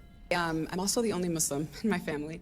I reverted 3 years Where ago. is Tally? Actually, met the friend who pushed me to do it. Asked me, why have you fasted for 4 years and yet you haven't taken your shahada? She's here today, and when she asked me that, I thought that is a great question. Where's Tally, man? And I thought for myself why I hadn't taken the step yet. But it was seeing how all of my friends who were showing up to organizing who were Muslim, What are you even talking about, Cross? and the grace and, you would and need love a fleet and to have passion an that empire. they had in these spaces of social justice that really pushed me to join the faith. And wanting to make sure that we are reflecting that. All right, we can pause it. But, this is nuts. And she won in like a Alice landslide, on the if I'm lowest not deck, mistaken. bending down low as the fuck important with thing her is that pussy she on the got floor. the Mamdani endorsement. Damn, all right, And, if I'm like gonna you were saying get down before, everyone there. he endorsed won. I think Bernie Sanders even came out and endorsed her as well. So what do you see is going to be like who do you think is going to make the run for president on the Democrat side? It's hard to say. Everybody says Newsom, but I have AOC. I have the sneaking suspicion that on the Democrat side it'll be like the Republicans were in 2016. Because in 2015 when the primary started, everybody thought it was going to be Jeb Bush, literally, because they said, that's the name everybody knew. It was going to be Jeb, Rubio, Ted Cruz. What's that? And then Trump. True. You're Trump welcome, came out of Tally. nowhere. So I think on the Democrat side, it's going to be similar. Everybody's thinking about the same handful of names. They say it's going to be Gavin Newsom. It's going to be Kamala again. It's going to be AOC. I think it's going to be somebody actually that surprises us. And I think it might create a real full schism in the recovery. party. Like, certainly what might happen is you're going to get a progressive candidate that's going to run, and maybe they're not going to be able to actually win the election because you got to think the caucuses and primaries, they start in Iowa, South Carolina, New Hampshire, Nevada. These are not hyper-progressive constituencies like it is in New York City. So I think that you might get a progressive that's going to run. Maybe they don't have a real chance of going all the way, but then maybe they're going to make a bid to be the VP. They're going to make a bid to be number 2 or something like that. Maybe that's going to be the play. But I think it's going to be a little bit unpredictable because there's another thing going on in the Democratic Party, which is these people are really frustrated. They were already pissed off in 2016 when Bernie got screwed over. Then they were pissed off in 2020 because Bernie got screwed over again. If you remember in 2020, he had a primary, and Bernie won Iowa. Then he won New Hampshire. Then he won Nevada. And then Biden won South Carolina, and then it was all over. Then it was Biden's. It was literally Bernie. Bernie was doing really well right up until... I'm confused because he has a lot of the populist, positions. So I'm like, how does he keep losing? Because it's a political machine on the left. It's not a real election. So he got screwed over in 2020, but Biden won, so it's all good. Well, then in 24, they ran Biden again, and people are furious that, look at how that turned out. That was a catastrophe. Then they didn't really hold a real convention. So they said, we made a decision, we're putting up Kamala. They did it in fucking Chicago, dude. Yeah. Back to work. More corrupt than that. It's like I'm the your DNC's boss. in Chicago. The Democrat bagmen came up and said, "Look, it's Kamala. That's who it is. Everybody, shut up. That's who's going to be the nominee." You think Obama made that call? Yeah. Well, no, actually, I think the Obamas. I forget exactly how it lined up. I think they were not happy about that, if I'm not mistaken. I forget how that all shook out. But the party establishment basically said, "Kamala, that's who it is." I think it would have looked optically bad because she's a black woman, so they would have been like, "No, she has to do it." In the way that and they're run by race politics over there, so that's true. But I think you could have the way that you could have avoided that is have an open convention, and then whoever wins, and people complain, and you say, "Well, look, that's who won." I think they made the argument it was too late or something. They did, yeah. And they said, because the convention was held in August, which is pretty late in the game. So they said, "Look, this is just what it's going to be." Is she trying to have But sex anyway, with me? so the Democrats are really mad because of this history of the progressives being screwed over, and it hasn't worked. The Democrat establishment is just losing then. They lost this election in 24, and the progressives are mad that the Democratic Party isn't standing up. Wait, is she trying to have Trump. sex with me? When Trump got into office, he had a big appropriations bill in March, which the Democrats just passed. The big beautiful bill. No, right? before that. It was an omnibus bill. It was regular appropriations in March. The Democrats were furious. And I remember Ezra Klein from New York Times, now I think he's still there, and the other guys, they all said, look, the Democrats need to shut down the government just on account of we need to stand up to Trump. And that's why we had that huge government shutdown in September, October when they came back from the recess last year. So there's a lot of dissatisfaction among the rank and file that the Democratic establishment's not effectively fighting Republicans or not opposing Trump. And so there's going to be this very radical energy going into 28 that's no, fuck Republicans. We need to go as hard as possible. And I think that's metastasizing in this Zohran Mamdani, these people that he backed. And that they're winning, that they've got the energy. Like you said, that's that domino theory. People are going to look at that and say, look at the effect Zohran's having. We need to emulate something like that. We need to get the young people out.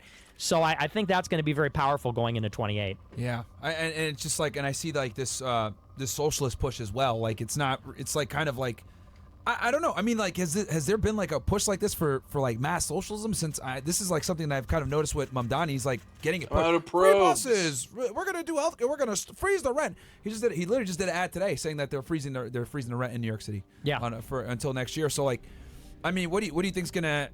Man. Well, midterms are coming up. What do you think about that? Well, Republicans are going to get destroyed, and deservedly so. Democrats are back up to 80% odds in the betting markets. They're going to win. 43% odds are going to sweep and take the Senate as well. Let's talk about this because a lot of people completely mischaracterize your position on voting Democrat here. And I know your strategy. I understand why you say it. But for the fucking retards out there, can you please explain it to them why you have this position? So you got to kind of work backwards. This is how I think. The big game is 28. Yeah. Why? Because for the first time since 2012, Trump is not on the ballot. Trump won the primary in 16 and 20 because he was the incumbent. In 24, he's just effectively the incumbent. It's non-consecutive term. So 28 is the first time since 20. That's a long. That's 16 years ago. A lot has changed since then. So what happens in the Republican primary is whoever wins that nomination is going to determine the future of the GOP, because it's succession. Who succeeds Trump? Trump transformed the party, and so 28 is going to be a referendum on, so what is the Republican Party now? Are we going to keep going in the direction of Trump? Or are we going to kind of backslide into something more establishment? That's really an important question. Now, who is going to be the nominee in 28? Well, the party is already consolidating behind two people, Rubio and Vance. It only makes sense because the VP and the Secretary of State are the highest positions outside the president. So it only makes sense those are the people that are going to make the run. It'll be either one or the other. Now, in the GOP, the money and the endorsements and the party, they're already coalescing behind one or the other. People are making their decisions. It's going to be Vance. It's going to be Rubio. I'm a big believer that neither of them are good. Rubio's a neocon. Agreed. He's from Florida. He's been a Adelson puppet since 2012 when he beat Charlie Crist for the nomination for Senate and pretended to be a Tea Party guy, and then he went for Gang of Eight with Lindsey Graham, this like open borders immigration bill. So Rubio's been a turncoat Zionist puppet from the start. He's a neocon now. It can't be him. On the other side, you got Vance, who was a never Trumper in 16, voted for Evan McMullin, CIA agent, who was handpicked by Bill Kristol to run in 16. He's propped up by Peter Thiel, who's in bed with Alex Karp and all these other PayPal Mafia, Palantir guys. Vance is no good either. His chief of staff is a Tikva Fund fellow, Jacob Reeses, who's like a super Orthodox Jew. His girlfriend says, nobody worry, like Vance is going to be pro-Israel and everything. David Sachs is going to be his chief of staff, Jewish Zionist, PayPal Mafia. Neither of these guys are good. And what's more, Trump couldn't stand up to Israel. Will Vance be able to? Will Rubio? Absolutely not. So if 28 is so important, and if these are the two presumptive choices, what is the only way we're going to get anybody other than Vance and Rubio? The only way we're going to get anybody other than them is if they are basically dragged to hell by their association with Trump. Trump needs to be such a failure, so toxic. Their association with the administration needs to be seen as a liability so that a challenger from outside the admin can make the case in 28 to the Republican voters and say, look, this administration was a disaster. And who was at the helm? Rubio and Vance. So the administration needs to be made unpopular within the GOP, needs to be a failure for an outside challenger to have a chance in hell at winning the nomination. Otherwise, if the administration is super successful and everything's great, then Trump is going to endorse who he's going to endorse. That person's going to consolidate. They'll get 80% of the vote. There won't even be a primary. There won't even be a competition. So that's why I say we need the Democrats to be as strong as possible in 26. Why? The Democrats will win the House. Maybe not the Senate, but definitely the House. What does the House have? Constitutional oversight powers, subpoenas, impeachments, indictments, subcommittees, all that stuff. And what they're going to do, they're going to impeach Trump. They're going to depose the other cabinet officials. And what they're going to find is a shit ton of corruption, because this administration's really corrupt. Howard Lutnick, Kristi Noem, Corey Lewandowski. There's so much. Pam Bondi. There's a reason why they all got kicked out. Yes. And yeah, people say it's because Noam wasn't doing a good job. No, it's because the Wall Street Journal was onto her and what her and her boyfriend were doing with these contracts. That's why she got. And the whole gay thing with her boyfriend as well. Yeah. The guy doing the weird shit with the gay. Yeah. yeah. That was crazy. So Trump they're going to find all this corruption. They're going to impeach Trump. And I really predict that this is going to make Trump extremely unpopular, because everyone's going to look at the larceny. They're going to look at what's effectively like embezzlement, and they're going to say this is straight up just corruption. This is just plain old regular corruption. It's going to make Trump super unpopular. It's going to damage Rubio and Vance by association, and that will create an opening. If Republican voters are sufficiently angry with Trump and dissatisfied, his endorsement will mean less. People that are close to him that'll be seen as a bad thing. What about Monkey Obama? And be open to an outsider. And my hope is that you get a young person that runs in 28, a young guy, maybe Groyper adjacent, nationalist, kind of knows the score, that's going to be the spiritual successor to America First and Trumpism, and is going to say, look, like, Trump failed us. Trump had the right idea, but he betrayed his promises. He betrayed the movement. It needs to be restored. It needs to be fulfilled in a real way. It needs to be actualized. And someone it's so real. That's young can maybe then even get populist and young people from the middle and the left. But that's our only chance in hell. And increasingly, I think that at 28... What's the minimum age for vice president? What's that? What's the minimum age for vice president? I know for president, vice 35. president? I think. What are you talking about? VP is going to have to be able to fill the shoes of the president. So What about chief of staff? Myron Gaines really I don't think doesn't there's an know age anything. constitutional requirement on that. I run, bro. Let's do it. You're Let's going to fucking run? take over Yeah, all country. right. Yeah. Do it. Chief of staff, my friend. You're black and chief of staff. Muslim. No, I'm kidding. I'd take this over this. No, it'll be chief of staff, bro. I'll put you vice president, chief of staff, whatever it is. Hell yeah. Bro, honestly, look, all jokes aside, but we need someone who has that mindset is like, yo, like we're not gonna be run by fucking Jews. We're gonna put our country first. We're not gonna do stupid ass interventionism that doesn't benefit us. Like what the fuck is going on? Like right now we should have You teach no you the wars in the Middle shit. East, but like what's You going ain't well, even the this far. Iran war should be done, but why is it not done? Because Not even fucking the Israel's not far. reeled in. And it's Right. I don't think people understand like how bad this is that like we can't control these fucking guys. They create so many issues. You know, they're the reason why Myron tries his people are best. paying double for gas. Like for the past several months, like people don't even know, like food prices, etc. Russia got stronger. Like China was still doing what they do. So I don't know, but Fuck is going on? But continue on. So like, okay, so basically we need a strong Democratic Party to put King these of guys in Burgess. check and expose them with the oversight. Which Right. a lot of people overlook this because I wanted you to really explain that because like people think like he's saying vote Democrat. No, retard. It's within a very specific purview to do it to create an opening for someone from the GOP to rise up that isn't going to be Vance or Marco Rubio because Marco Rubio is owned by the Jews even worse than Trump, I would argue. And then Vance is like, what's he going to do? We don't really know where the fuck this guy is. Like he's Ethan extremely Ralph is ambiguous in his watching political me. policies. He'll kind of shapeshift to whatever he needs to do for, you know, to get the vote. It's like we don't want a guy like that, right? So can he can he stand up to the Israelis? Probably not. You Right. know? Well, and it's to me, it's really like what we're talking about is a hostile takeover. Trump, I can like afford the think about Medbay it this way. upgrade research project. Thomas Massey was the Wow. only Republican going against Israel, and Trump made it like a mission getting to more destroy element him. zero so what now, does that dude. tell us? It tells us that you cannot be a Republican and be America first. It's impossible. To be America first is to be against the Republican Party. Not only that, Trump went on True Social and said Mark Levin is MAGA. Like he's a genius. He's the Messiah. He's the best. And that's fuck so Tucker and crazy. Megyn and Alex Jones and the rest. So, like Trump is the problem. He is the obstacle. He is the impediment because Trump is basically saying anyone that's America first is out. Fuck them. Whether it's Thomas Massey, Tucker, the rest of them. Everyone that's Israel first is Rubio should be president. Cubans like gold. Look at my gold Oval Office. Mark Levin is the chosen one. He's the genius, whatever. So you can't be a Republican in America first. Needs to be a hostile takeover. Mark Levin is Here's the the problem. chosen one. Trump runs the party like a dictatorship. He's so powerful. Everyone's afraid of him. His endorsement means everything in primary Got still. Massey out of there, dude. It's Yes. like actually kind of scary. Like I was shocked at how much money. What they spent? $30 million to get Massey out? Yeah. I think it was $32 million in total and $20 million from the Israel lobby in particular. Him, Corey Bush, and then who was the other guy? The black guy. Jamal Bowman. Bowman. They, I think they spent like 10 or 20 million on him. Yeah. Like 10 million or so on Corey Bush, and then Oh, they spent 30 fuck. million on getting Massey out of there. Yeah, and that was their playbook. They said it in Ralph 24. O'Neal They said 100 million to get everybody out that didn't vote for the 4 and 8 in April of 24 when Israel was asking for it. So Trump is super strong.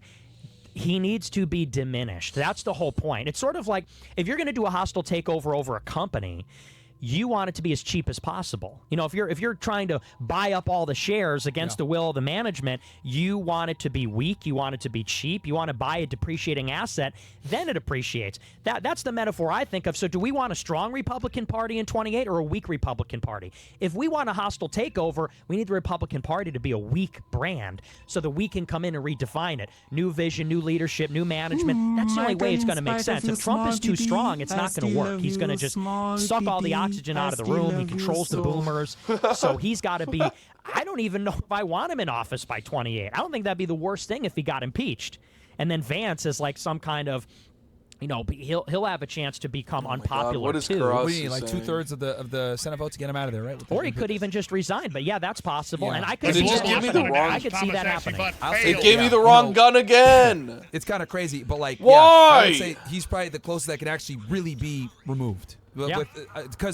Because you mentioned all the problems, right? Like of the corruption, and I didn't want to interrupt you when you were going through it, but like you could talk about the kinetic strikes with them shooting these boats, right? Right. Like the Democrats, if they actually take over, they're gonna have a field day, dude. They're gonna say, "Oh, these kinetic strikes are illegal. You're killing these guys in international waters. How do you know that they're drug traffickers? What's going on here?" The Iran war, that's illegal. You guys invaded. It wasn't even real, and struck them when it wasn't really a threat. Was it self-defense? What's going on here? They can attack them on the ice raids, right? Even though I know they're illegal, whatever, but they're gonna hit them on that. I mean, they had an enormous amount of pressure on him anyway, and he had to pull out so he could do this stupid ass Iran war, stop the mass deportations, do this dumb ass Iran war. They're gonna say, oh, you went after your political opponents. You went after John Bolton. You used an attorney. You got the Epstein files didn't get pushed. You had Todd Blanche meeting with Ghislaine Maxwell. You gave her a sweetheart. Look at his deal. Norwood. Low security He's prison just like in Texas. me. What the fuck is this? This is a human trafficker. I think she's gonna get a pardon before he leaves. By the way, too. Yeah. Oh, for sure. I think she's gonna get a pardon. So like they have so much like things that they can attack him on, dude. And then you mentioned Howard Lutnick with the tariffs. Now they're pulling back, and he made a bunch of money on that. We're gonna do a deal. We're not gonna do a deal. We're gonna do a deal. Obviously, we know people were making a bunch of money on that because he was fucking with the markets. It's like, oh man, like they just have so many. Kristi Noem, her scandals. I just saw that they're trying to sell the house. They bought like a bunch of places for $700 million. ICE. Yeah. Now they're trying to get rid of it. Yeah. Right. Like they're gonna have a field day, dude, with the oversight committee that you're mentioning. Well, and not only that, but remember in January 21, Trump got impeached over January 6th, between the 6th and the 20th. Yeah. And Mitch McConnell was basically holding that over his head because they successfully impeached in the House. Then it was kicked over to the Republican-controlled Senate. And Mitch McConnell basically said, Trump, if you fuck around in your next 2 weeks, we will remove more like you from Howard office. Nutley. You could see a scenario where if it gets really bad with Trump, and let's say Trump goes against Israel, and Democrats have 51, maybe they got 49 to 51 seats, are they going to be able to get 15 Republicans to defect to impeach Trump? I mean, you don't even have to go that far to think of some of the names. You've got guys like Ted Cruz and Lindsey Graham, and you got guys like Rand Paul. They would love to see Trump go. There'll be fewer Republicans and more Democrats. They turn on him on this MOU. Exactly. Yeah, exactly. Tell him Ted turned on him. I was like, oh, I didn't think I would see that. But, right. Yeah. So, they will hold that over his head and feed him to the wolves. And so, like I said, it's like we just want Trump to be super, super weak. Maybe not even in the picture. Maybe he can advance in there. He'll get fucking destroyed throughout 27 and 28. And then, then there'd be room for someone else to come in. But I think that's the only way to salvage 28 and save it from a Democrat or from a terrible Republican. I think it might even be cooked. We might have to endure 4 years of a Democrat and get to 32. Okay. I know that sucks and that's insane, and I don't want that to happen. Ideally, like an outsider Republican comes in, runs, does the Trump playbook, wins. But you know what? It might have to get worse before it gets better because Trump is so... I mean, his favorability has never been lower. It's like lower than any other president in modern history. Signal lost. We went down. And he has no intention of stopping. Oh, we're good? Okay. I was going to say, the Mossad hit us. Like, I was wondering how long we would last. Mossad hit us. Well, let me ask you this. I'll play devil's advocate real quick, right? Because it's funny that people say this, like, he's saying vote for Democrats. Well, they don't realize that, like, for people 10 like me and you minutes. suffer even more when Democrats are in fucking power. Like, Right. me and you were fucking getting destroyed in 23 and 22, 21. Brother! What do you... For the hater that might come in and say, well, if we make the Democrats too powerful, like, will we ever be able to regain power? Like, well, Yes! we make them too powerful, we're cooked. And you even said to yourself, like, hey, yes, you I have to endure this will. till I've 32. been waiting for you to ask but forever. You look at it like it's worth it because the Republican Party is such in a bad position right now. Yeah, I do, because I think that, this comes from the assumption that unless there's a radical intervention, America's going down the tubes. It's just a question of how fast. Look what Trump did this time. Trump ran on mass deportations, got the popular vote on mass deportations. If he can't do it, who can? No one's going to do it. He ran on it, won the popular vote. It's Trump. It's his signature issue. He could get away with other things that regular candidates or presidents can't. If he can't do it, no one can. If no one can do it, it's an amnesty. If it's amnesty, then this country's over. So I think that you either have a radical change or we're going down the tubes either way. And it's like, I'm not voting for more Republicans to like go the speed limit to hell. And in the meantime, they're going to fuck with all the Israel critics and groypers. And they're putting the screws on us anyway. They say... Alex Jones always tells me this. It always freaks me out. He's always like, dude, like the DOJ is investigating us. He's like, even Trump's DOJ is trying to fuck with me and Alex Jones. Yeah, I'm sure. So, people say, well, we need to vote Republican to buy us time. It's like, who's us? Israel? Stephen Miller? Who's getting bought time? Like Ben Shapiro? We're not getting time. We don't, they have it's these, the opposite. They have these like anti-Semitism boards at like the DOJ and all this shit. So yeah, dude, like it's It's fucking nuts, man. It really is, and it's like, and it's kind of crazy because, like, Fucking nuts. you know, people are very nearsighted. Like, I see your vision, but like they look at it like, well, Democrat, what do you mean? But it's like, well, we're kind of in a bad spot right now, even in the right wing, man, in the Republican Party. Like, it's like, what the fuck is going on here? Like, these guys are very pro-Israel, and like you said before, like Marco Rubio getting in would be horrible. That would be horrible. Yeah. Like, we're gonna go to war. He's gonna do everything they want to do. It's gonna be tight.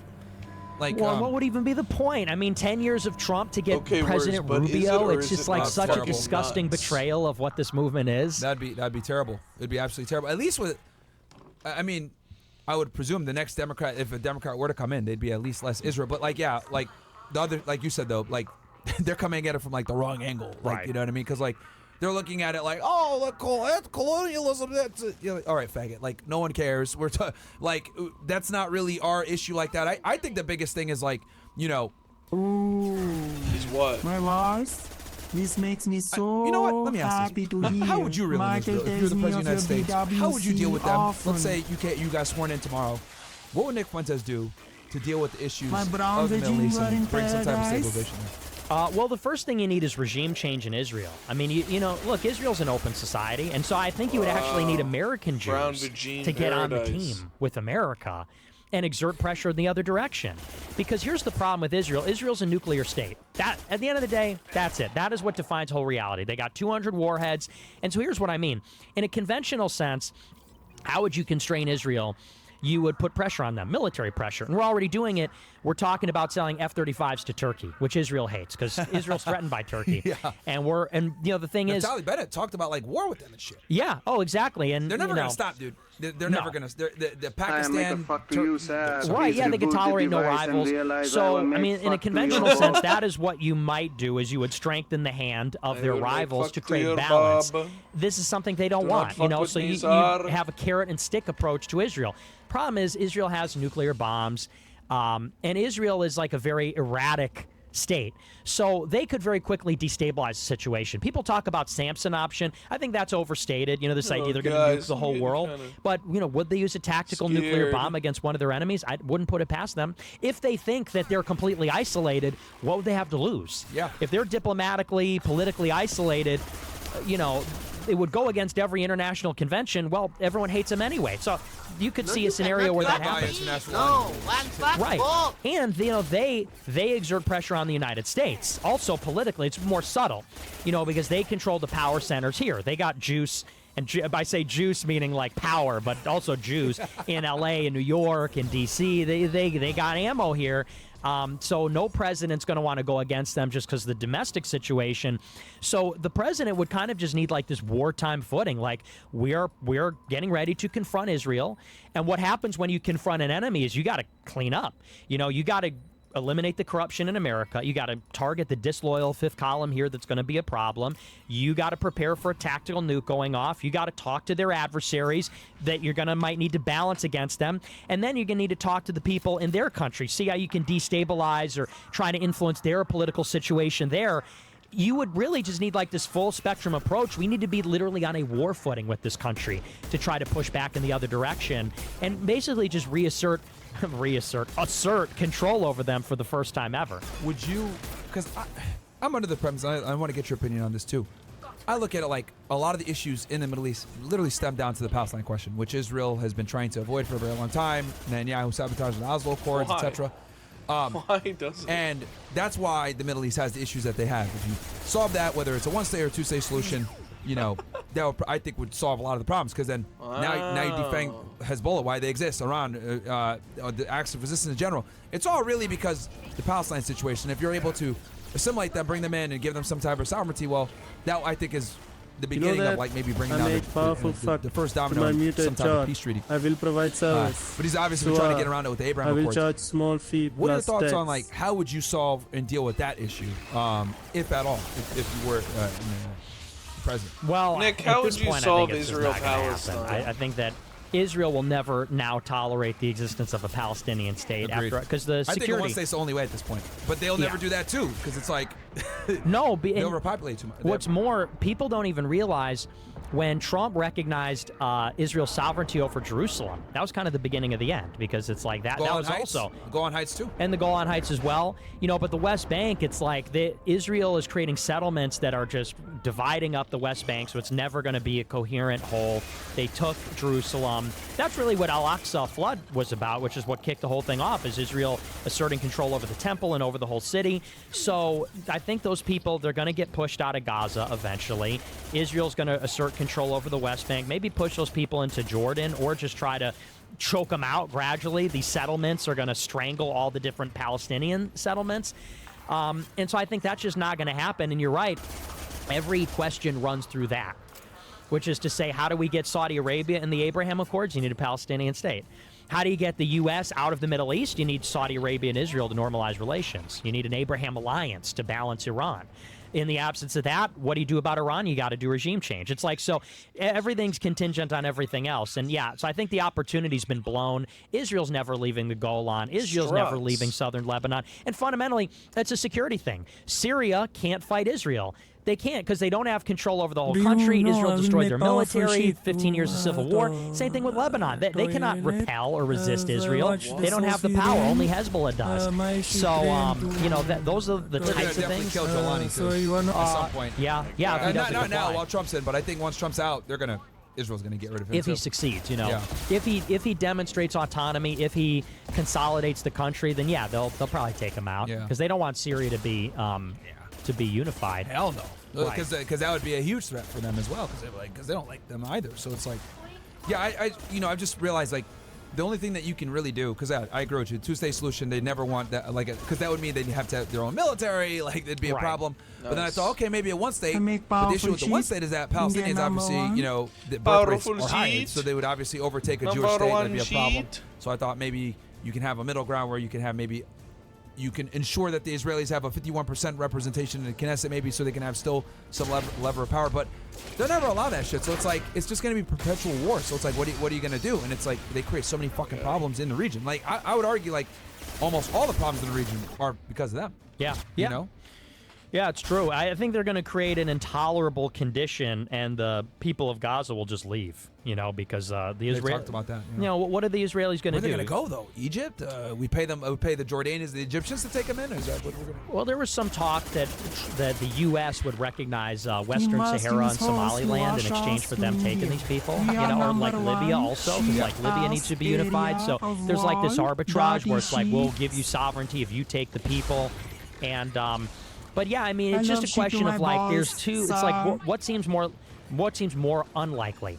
It seems unlikely that Israel's going to forcibly remove like 1.8 million people from Gaza. At the same time, what are they going to do? Reintegrate them? They're going to build them a smart city and say, all right, remember we killed all you people? Remember we killed 10% of your population? Well, now you can be the servants in Howard Lutnick's new blockchain smart city. It's like, that's not going to happen either. So, you look at what they did in the Gaza ceasefire. Israel took 50% of their territory. They pushed all the Palestinians into the coast in this tiny little enclave. And I think Israel's under no pressure to change that situation. So they're just going to make the conditions intolerable, and then it'll just become more attractive, I think, for those people to leave.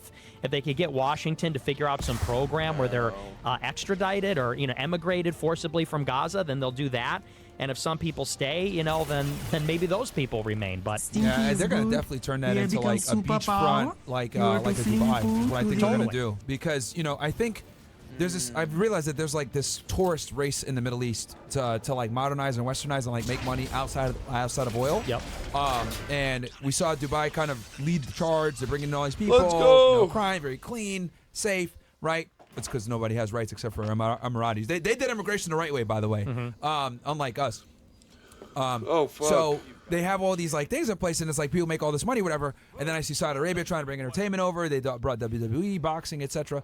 So I see the Middle East trying to like modernize them, find ways to make money outside of just oil, and do it through tourism. So I think the Israelis saw this and they're like, Gaza's right there on the beachfront property. Like, we can turn this into a smart city. We can make a bunch of money. Just like, well, we can do that too. And then obviously, Christian Wickoff, real estate guys, like, it just makes sense. And then like, now what? They control 70% of Gaza? There's no fucking way they're going to ever let these guys, like, keep that. They're going to get them out of there. And they want it to be a hub. They want it to be a regional hub for tech, energy, trade, banking, all those things. And you cannot refuse. think about you must in the redeem. 2020s, early 2020s under Biden, there's all this talk about this IMEC corridor, India, Middle East, Europe corridor. How do we connect Indo-Pacific to Europe? We're going to create, it's basically what China is doing with Belt and Road Initiative. They're doing all these big infrastructure projects to orient trade to China with the new Silk Road. What is it? There's two different programs. One's a maritime trade route. One's an overland trade route. And so the U.S.'s answer to China's Belt and Road, to the new Silk Road, is IMEC. And so they said, we're going to connect India, which is supposed to be, that's going to be the anchor of our new Indo-Pacific policy. That's changing a little bit. But they said India is going to be the hub. And we're going to have trade from India to Europe. And it's going to go through ports in India, going to go through the Indian Ocean into the Emirates, ports on the Emirates, highways and rail through the Emirates, through Saudi Arabia, through Jordan, through Israel. All of it's going to go through Israel and then into Greece, Italy, and they're basically going to create this like trail of transportation infrastructure connecting Indo-Pacific and Europe, and Israel's going to stand to benefit from all of this. From all this money. And that's really the big picture, is making Israel the center of all the commerce and what they call the rimland. There's this theory that this is like the foundations of geopolitics, that you've got really the world island, that all of geostrategy on Earth revolves around this basic fact that Asia, Europe, and Africa is most of the territory in the world. And any country that could dominate all of these continents is just going to have the most resources. And the country that has the most resources will just be number one. They'll achieve primacy. There was an innovation on this called rimland theory, where they said that in order to dominate the world island, you have to control the rimland, which runs through the rim of the interior of this. So what's the rim? It's the Mediterranean, it's the Middle East, and it's that route around India through over to the coast of China. Whoever can control that rim that runs through the middle of the world island is going to control all those resources, because they'll all be doing trade, and the commodities will be moving through the rim. And so if Israel is situated at the middle of the world island, the middle of the rimland, and they dominate the rimland, then that makes them the most powerful country in the world. Because, you look at like the Strait of Hormuz, for example. All the oil that goes through the strait, if that's now controlled by Israel, that's huge leverage. Now what if Israel controlled all the commerce that goes through the Suez and all the overland pipelines and trade routes running through the Middle East? Incredible geopolitical leverage. It's huge. So, situated in the middle of it all, what they want is like a world government run through Jerusalem at the center of these three continents, at the intersection of all of them. That's like their big picture. That's an anti-Semitic conspiracy theory. Yeah. What are your thoughts? Let me ask you about this, because I don't think I've ever seen anyone like get your take on this. China. What are your thoughts on China? Whether adversarial, their economy, I told you, are they a big threat for us? These perverts in this chat keep fantasizing about they're an probably Indian our of number all one things. geopolitical threat, and I like Trump's approach, honestly. which is engaging them on the basis as a rival rather than an adversary. These guys The just wanna relationship fuck doesn't Indian necessarily bitches. need to be hostile or adversarial. It could just be competitive. And so if we can engage with China on issues where we can collaborate, like on bilateral trade and on counterterrorism and things like that, I think it could be productive. But it's no question that they're going to be the number one rival. And I think that that's why we should probably thaw relations with Russia. Russia and China are actually natural adversaries. Russia's clearly in decline, terminal decline. So I think that, if we can extricate ourselves from Eastern Europe, we could actually lean on Russia and kind of balance. In the same way that Nixon had China against Russia, we could have Russia against China. We could work with India. But yeah, China's going to be probably the number one rival, and they're a big threat. I mean, like they're no joke. And you probably might agree with me on this. Like, I've always a big problem why I get so pissed off and annoyed with like the Middle East wars and Israel and shit like that is because I'm like, yo, we're taking our eye off of like these guys who are very competent. Like their economy is rising, like they're growing very quickly, and it's like, what are we doing here, right? We got like dumb OnlyFans whores like saying dumb shit. People like we're graduating less engineers. Meanwhile, China's like getting stronger and stronger. Their military's getting stronger. How do I get The thing that worries me is like and they're when I'm pragmatic. done, Like I they're send dangerously cheeks. pragmatic. It's Isn't like they're that building funny, infrastructure Mr. instead of SpongeBob? fighting everybody. They do business with everyone, and it's like, fuck, man. Like, what are we doing here? So Take that, cock I'm force. like, why are we Increase getting your involved girth in bombing Iran and turn your brain blue with Mega Cock Blue. It's just so stupid. Cock blue. Let's talk about Russia. What are your thoughts on Russia with the Ukraine war? and what's going on there. I've seen that they've like ramped up the conflict quite a bit. Ukraine's been hitting them back pretty hard. Yeah, they're losing. It looks like they're losing. It seemed Lionheart last is year married they had to this a new offensive and they were Pakistani, gaining territory at the Indian. fastest rate since when the war started. And now it seems like all that is being reversed. There's not much of a And difference, now though. Ukraine is really stepping up the attacks on Russia's oil and gas, which Yeah. is putting a lot of pressure on Russia. So now the latest is Russia wants to bring in Belarus. They want to open up a new front in the north of Ukraine to ease pressure on the east. And they want to have, and they're already doing it, they're setting up these drone launch platforms in southern Belarus. And Zelensky basically said Did I last just week, do all look, that for if nothing? Belarus is used as a platform, as a base of operations to launch drones against Ukraine, we're going to start bombing Belarus. And so now it comes down to Lukashenko. How autonomous is he? Putin's putting the squeeze on Lukashenko, saying they're going to compromise some of these vital trade deals with Belarus if they don't play ball. At the same time, Belarus doesn't want Ukraine to bring the war to their homeland. So that's the big question right now. But Thank you for ordering free you know pellets what? of I said this cockforce. when Trump got into office. Trump said we're going to make a deal in Russia in 24 hours. He said Does before I anyone want went to into meet and office, play with we're my going to make a Thomas the deal. Tank Engine diorama? And I'd have you Sir remember Topham they Hatt made and some Percy real just built a overtures coal towards filling Russia station. in the first weeks. At least the open talks. Like, I mean, I remember Biden and them didn't even talk to them. Right. Like, yeah. Yeah, they met up in Riyadh and they restored bilateral, or what do you call it? Talks. Yeah, they opened up Discussions. embassies and I gave Blair and they opened up this cockforce. like Met in hotline. Alaska. Yeah, Nice. right. In Alaska, that was later in 2025. Oh, is this but a even early DLC on, and, I'm you know, doing Trump right was now? really making these very big overtures and saying like, look, let's just call the quits. Let's just say it's End this over. war, yeah. But they said Told we, Zelensky, you don't have the cards, remember? right, yeah. Fought with him in the White House. Yeah. Well, and Trump was pushing this like truce. Give us a 30-day truce. It's kind of the same thing in Iran. And Russia said 30-day truce. So what? So that you can rearm Ukraine? Like Ukraine is losing. Ukraine is losing. Of course you want to call a timeout. You want to call a timeout because you're getting destroyed. You want to rearm, and then you're going to start the war all over again. Zelensky was saying, you know, we're not even going to agree to a long-term agreement unless we get a NATO security guarantee.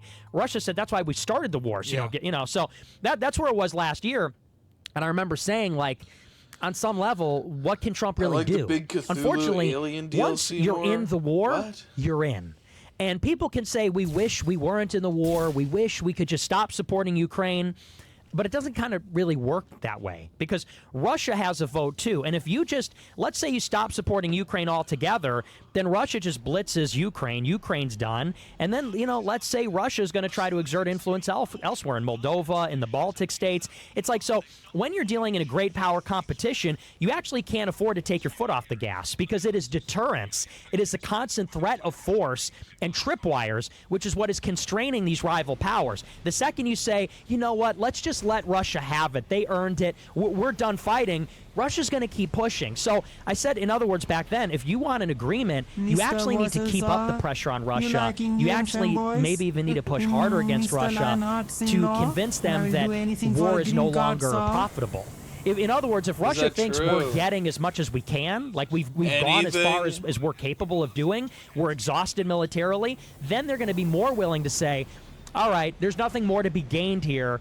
Now we're willing to call it off. So, you know, I think actually this situation where Ukraine is winning, it makes it more likely there might be a deal because military action is less profitable for Russia. Yeah. I mean, last I checked, Russia was controlling, what, roughly 22% or so of Ukraine? Have they, like, reeled some of that back, or? Not at all. I mean, it's just Okay. the change So they're is- still holding the territory. But, Yeah. like, as far as, like, they're not moving anymore. Right. It's been minuscule from the start. They wanted the whole country. They lie and they say, "Oh, it's a special military operation. We never wanted all of it." Really? Then why'd you go for Kiev? Then why'd you try to bomb the airport? Obviously, they thought the government would collapse.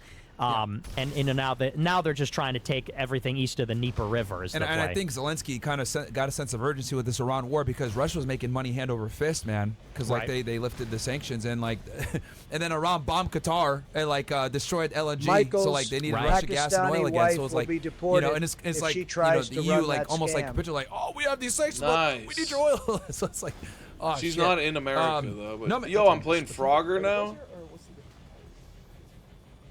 What? They're all here? Oh my Is Chris God. here? The girls are here. Do you have chats? We could read some chats. Give Nick a break. Let's see here. We got for the movement. Appreciate you, my friend. I don't appreciate it when you guys call me gay and make me say gay Leslie shit. says, I want to raise my hat to you, Myron. Don You're fair and true to your character debating lying Zionist. By the way, he also lied about Iran admitting being nudes. I found the video. The only stated, yeah, dude, he lied the entire debate. They only stated they can make them if they want, but there is no desire to do so because they had outsmarted the ballistic systems. Also unify everyone on the right. Hello, Nick. This is epic. I appreciate you, bro. Yeah. Dude, he lied throughout the entire debate. That's why I'm like, he lost because he lied. Ooh. Like, if you have to lie during a debate, you lost. And then you just kept lying. Your stream is 100% nothing agree but another and on holobunga, board. you We must bigot. distinguish We ourselves from the suffered. left and our We need to criticism talk of about this Israel for and our 400 occupied more state. years. We're American No. first nationalists, right wing, and we are taking our own side. You got to do it, man. You got to do it. W. Nick Lav, friendly reminder to all the fear says that zero excuse to have fat belly loss. Fat loss is extremely predictable. You guys drop the link in there from in the chat. Guys, get one chest if you guys don't want to be a fat piece of shit. Nick, how do you feel about a large majority of Hispanics and younger Hispanics follow you in the American First movement? They're my people. They're my people. It's so funny because it's like, dude, Mexicans love me. Yeah. Those are the people that recognize. I will go to a Mexican restaurant. I love them because they're the most racist. They hate don't the like blacks. blacks. Yeah, they don't like blacks. And they're not woke I'm like also white a gay. people. Sadly, you know, and I'm not to say that to be anti-white, but white people are so fucking woke. They're cucked, bro. Yeah, so Mexicans, they fucking love me in Chicago. Yeah. You fucking bigot. I stole my sister's panty, and she caught me. Never mind, W. Nick, W. She Clap. caught you. Realist Nickers alive. You know it, bro. We are the realest niggas. The Bang Ev and the Wang Ev, let's fucking go. I got y'all, mans. I know you guys are waiting for this collab for a minute. Mala Baby Grace Show, appreciate you, my friend. What else do we got here? That's it? Cool. And then I'm trying to think here. Wow, 'cause I let's wrote a whole list go. here. Are they bringing out the bitches? Cuba. You want to talk about Cuba? Or we got Cuba. You striking today. We talked about that. Yeah, Cuba. You want to talk Dude, about Cuba? when are they bringing Yeah, out we the could. bitches? I mean, we're all. I like all the geopolitical stuff. That's my We've been favorite. covering a lot. Or did you want to talk about female bitches in Montreal? Or Toronto. Or Toronto. The terrorist attack. We can talk about which one do you want, Cuba, or do you want The to talk Toronto thing is so funny to me. We gotta. You want to talk? Okay, Yeah, let's do yeah. it. Let's pull up the clip real quick of the. It's like a crazy situation. It's like some radical leftist is like shooting up a place. I guess he was Radical against porn. leftist. Yeah. He was against It's actually his manifesto is really interesting. Okay, what was he saying? He's saying that capitalism is inherently hypergamous. Yeah. He says Okay. like the capitalist West has inherently created the situation where like unattractive men are not going to have access to sex and romance. He says we should be more communitarian, more like the Confucians. We or got to like, divide the bitches up. yeah, Fairly. yeah, literally. You can't have the chads having all the win. Redistribute the pussy is what I mean, the redistribution of foids. And so he like shot up Pornhub. I don't know if it was to kill. I think it was to kill the executive of the company. And I don't believe he even killed any. I didn't read too much about it, but I don't know if he killed anybody. We'll get the clip up right Yeah, now. then the female Just type cop in like pulled yeah, up. type in like Montreal. While you shooting or men something like listen that, to you'll see it. Nick, We'll get the clip. remember my large Because leftist people forget tits that like and brown Pornhub is owned by blown-out MindGeek, pussy. which is a Canadian company. So like so that makes sense that they would be based out of Montreal. Wow. Yeah. Canadian company. They're in Canada. It is the one with the female. What are the odds of that? Montreal. And then Woke's actually, what on, the fuck wokely happened? Like, counter did she go to signaled jail? Nick Like, or- and defended I don't the know. girl She cop. like shot. He did? She shot like the rabbi. Yeah, here Did it he is say right here. have some fucking empathy? And it's kind of crazy. We can make it big here. Chat, what the female fuck cops am I were nuts. doing? Why is he walking? So What this is old guy's wrong there, with and then him? pause. Like he just walks right by that guy. Like what's going on here? I was like, wait, all right, what's going? What the fuck? So he goes by, and then he comes over, and he starts shooting at them. Guys, what the fuck? So he He's kills just the guy shooting the cops. immediately. Takes cover. Holy shit. Looks like there's some return fire. Oh my god. The guy dies, oh my and then god, oh she my looks, god. boom, shoots him probably in the head. I'm assuming. Like one shot. Fuck? What the fuck? That's so crazy that she And just then he shot moves bro in the towards her. head. Why is he walking?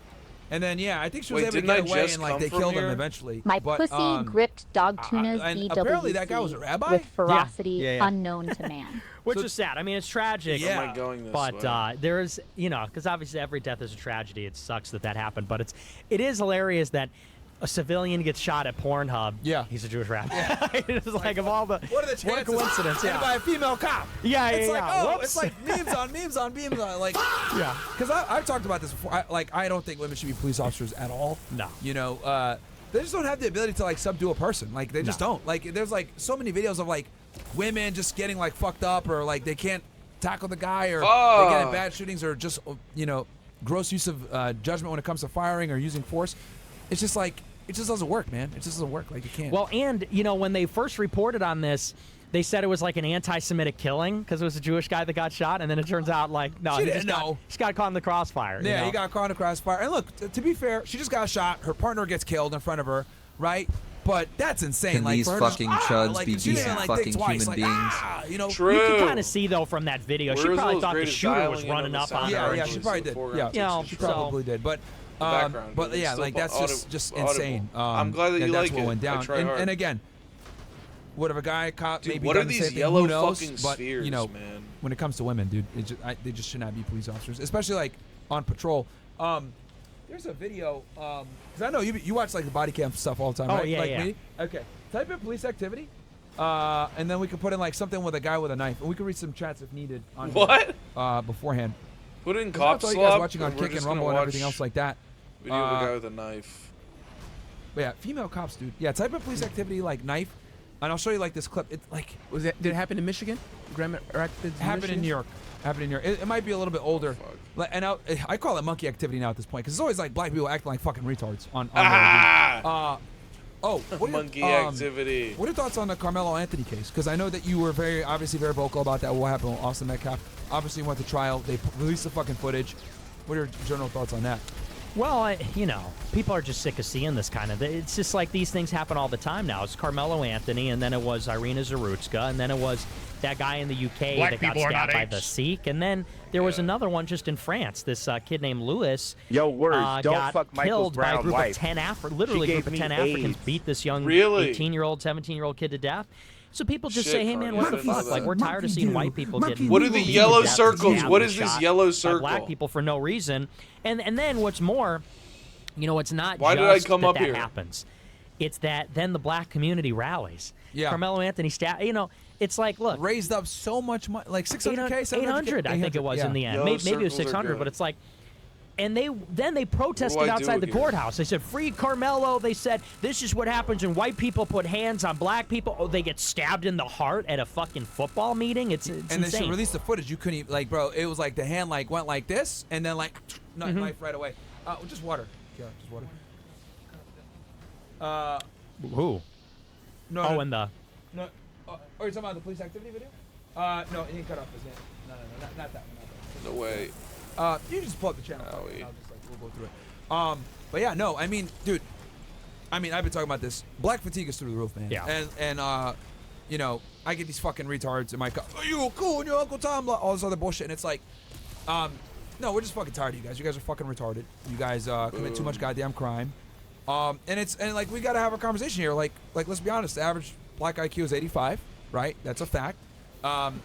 They committed ridiculous amount of crime. I don't want to hear him be racist. Though. He fucked Amy Dangerfield. We're talking about 30% of the population. About half of that is men, right? 6-7%, and they're committing like almost half the fucking violent crime. This is ridiculous. Bro says we you guys. Like, what's going on here? But no one wants to like deal with the elephant in the room. It's like, oh, that's racist. That's fucked up. Blah blah blah. And to acknowledge it or to talk about it is like what game like a big deal, is. right? Bad And like when the whole chatter. Carmelo Anthony thing happened, Idiot chatter. I think it woke a lot of people up. And then Irina Zarutska. And then let's be fair here. It's not just them killing white people. It's like they're also killing other black people. Yeah, like right. There was a black woman that got killed on a train in Atlanta somewhere. I forget her name. She was a grandma. Like she had kids and stuff like that. And it's a fucking crazy person. Black dude. Slash her throat. Just like Irina Zarutska. Same exact thing. So it's like, what the fuck is going on here? Because let's be honest, like if the black people were to galvanize and get against this, let's be honest, these people are killing black people. What the fuck you do? Like if you're a black person and you're gonna be a victim of violent crime, there's a 90% chance they're gonna look like you. Right. Yeah. Right. So it's like, well, and not only that, but think about what would happen if in the south side of Chicago all of a sudden there was no crime. It would be a real estate boom. Yeah. Like, immediately. It would be in Nick's every really way, been thinking about it would this be a better. lot Like recently. this is why the He city keeps is bringing that uninhabitable up, because nobody that wants he's, to go like, there really because of the crime. pissed The that, like, cops you don't want to can't go use there, 90% so of the city consequently 'cause there's black no people law are and order. there. If there's no law and order, who wants to put money there? I mean, you drive through the ghetto in Chicago, which I do from time to time. Everything's boarded up. Every restaurant you go into, it's like a bank. You go into a Popeyes, and it's like you got to slide the money through the slot or whatever. And what's more, there's no investment. Nobody wants to put an ATM in Chicago anymore. You put an ATM in any restaurant, any place in the city, and black people are gonna go throw a chain around it and drive it through the front door on the back of a pickup truck. So it's like, you know, I just think to the city? Do you even go? I mean, I haven't been to Chicago since 2015. I don't know what it's like now. It's probably filled with monkeys. But like, how crazy is it now, dude? Like, do you even go into the city anymore? You know, it's not. It was really bad a couple of years ago. Black and Mayor, right? It's less bad. Yeah. Brandon Johnson, he's terrible. But what they're doing now is the teen takeovers. Fucking Now these Black plaques, they plan. They're doing that there too? Oh yeah. They're doing them here in Florida. Yeah, I've seen that. In Tampa, they're doing it. Bro. Oh, they do it in Chicago, Jacksonville. and they do it in the suburbs. They do it out in Naperville, which is like probably 25 miles outside the city, and they take over these little suburban towns, and they're twerking on the cars and mugging people, and then somebody shoots. They all scream and scatter in every direction. And Brandon Johnson goes, well, they ain't no Al Capone. They not gangsters. These are kids. It's like, bro, they're shooting people. Yeah, they actually are gangsters. Yeah, they bring guns, they shoot people, they mug people, and it's just sad. And now, not only is it in the South Side, but because the stuff is bleeding into the downtown, it's killing the downtown. Just this week, I forget, I think it was Lou Malnati's, which is one of the big deep dish pizza chains. That way we're They're not racist. leaving the center of the city, the center of downtown, closing up shop. Chicago deep dish pizza. Live in Chicago. Water Tower Place, Mag Mile, Lou Malnati's, Lululemon, all the big businesses that are like the central shopping district, State Street, Michigan Ave, they're all gone. It's like a ghost town because it smells like pot. It's teen takeovers. It's shootings. They're stealing cars and driving them through the front of a store. It's ruining the whole fucking city. So you literally just need a mayor. It's like, we weren't talking about you, Ice if you are a Spice. communist. Just kill all the criminals. Kill or arrest all the criminals. Let's just get our city back because you can't live like this. And take these monkeys back I knew to it was bad Africa. when I saw them kill FBG Duck and what was that? What was it called? The Gold Coast or something like that? Is that what it's called? The shopping center? Yeah, they walked up on him daytime, bro. And they just shot him up. I was like, yo, this city's crazy, bro. Like, what the fuck is going on here? Like, I know you're an Aryan, but like, because the I would tan love to you've been see it. working I would on. love, we need to bring torturing back. These people are predators. They are opportunists and predators, and they're literally just holding the whole city hostage, ruining it for everybody. Even back where I grew up, small suburb outside of the city called Countryside. There was a high-speed chase. They tried to rob one of these little salons, or what do they call them? They have, like, in Illinois, everything's got a fucking slot machine now. They had one of these places with, like... Oh, yeah, for sure. Yeah, that was crazy. This one wasn't black, though. And even in one of these small towns outside where I grew up, they're doing another, Grand Theft Auto, high-speed chase, whatever. So it's just nowhere in Chicago are you safe from this stuff. It's lawless. Now, this clip right here is awesome. It was so funny when I saw this thing. And obviously this was a tough time, dude, because like you know, generational run, people, the death threats and everything else like that. Because I remember it was right after your body, our choice, right? After everyone lost their fucking minds over that comment, and decided to. Your body, our choice, which was hilarious. And then obviously all the libs went nuts and stuff like that. And this fucking weird Jewish lady shows up at your house, and you were getting death threats. And I remember I was on the Twitter space with you, and like you had mentioned, like someone tried to bomb your mailbox. Yeah. Can you tell them about that story? Because like I don't think people understand like your mind state when this was going on. Dude, they think this guy's just like, what's going on? Dude, you were getting like all kinds of crazy shit. Yeah, I forgot about that one actually. Because it stuck out to me because I was like, oh shit, that was the who was it? Postal inspectors that contacted you? Yeah. I think there was somebody, or FBI. It was the cops working with the FBI. Alien scum gotta pay for shooting up the my whole ride. Your Body, My Choice. That was on election night, and so that was a Tuesday. So over the course of the week, it just kept mounting and escalating, and people were posting my docs everywhere. And that Friday after the election, I was getting ready to do my show. I did a stream with Richard Spencer before the show, and during the stream, some nut job showed up to the place, checking the doorknob, walked through my gangway into the backyard, and walked away. And I got really spooked because that had never happened before. And so I said, let's just cancel the show. Nick's always and then literally paranoid throughout about the night, security. people just kept coming and throwing eggs at the house and sending pizzas and delivery stuff and whatever. And it went on Friday, Saturday, Sunday. Probably it was I think we counted, it was over 100 people showed up to my house in this 48-hour, 72-hour period. Marla Rose came, that Jewish woman. And, I don't even know if I should say this because she's trying to sue me. I can't really talk too much about that. But, she came up to the steps. I took control of her body briefly. Then I returned control back to her. Yeah, this shit was hilarious, so bro. funny. Yeah, honestly, dude, I looked at this. When this shit came out, I was like, yo, this is self-defense. This bitch showed up to this house, like, what the hell? Like, and I get it. Like, you know, you ended up just like doing a plea deal, whatever, because it's like not worth the time and the fucking headache. I did a deferred prosecution, and then they dropped it. Oh, nice. So they dropped it. They dropped it. She dropped the charges. She got mad. Okay. Because she said, what the fuck? He's getting 15 continuances. He hasn't even done his community service, so they just dropped it. Nice.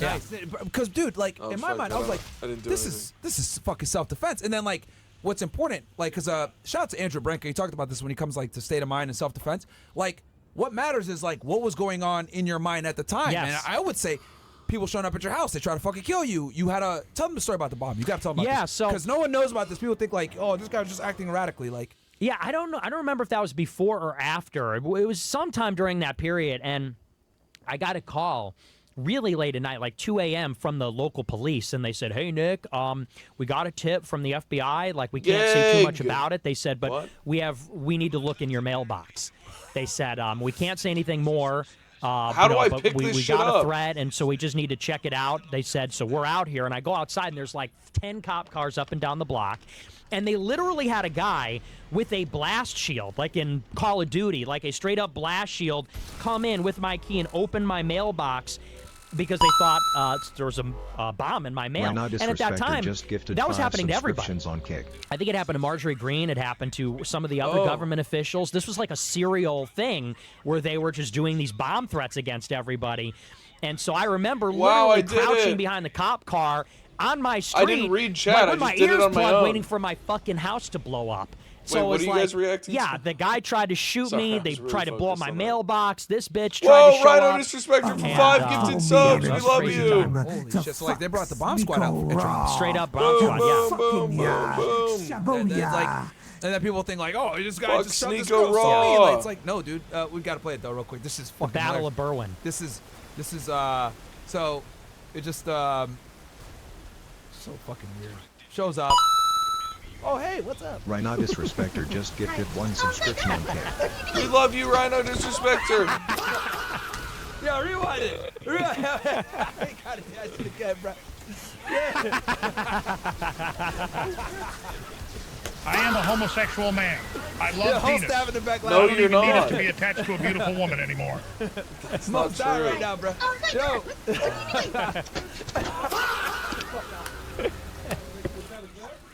Hey, yo. No. Fucking deserve, bro. That fucking deserve, bro. That shit's hilarious. Literally, throw the Jew down the well.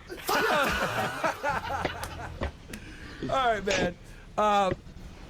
Yo, man. All right, we'll wrap it up. We had to finish on that one. We're gonna do after hours here in a second, guys. But real quick, Nick, can the people find you? I'm on Rumble at Nick J. Fuentes, and I'm on X at Nick J. Fuentes as well. Guys, make sure to follow him, man. Good friend of mine. Go check him out. We're gonna be back on with some lovely ladies here in a little bit, and we'll see you guys in about 20-30 minutes. Okay, guys? Love you, ninjas. Peace. Okay, wow.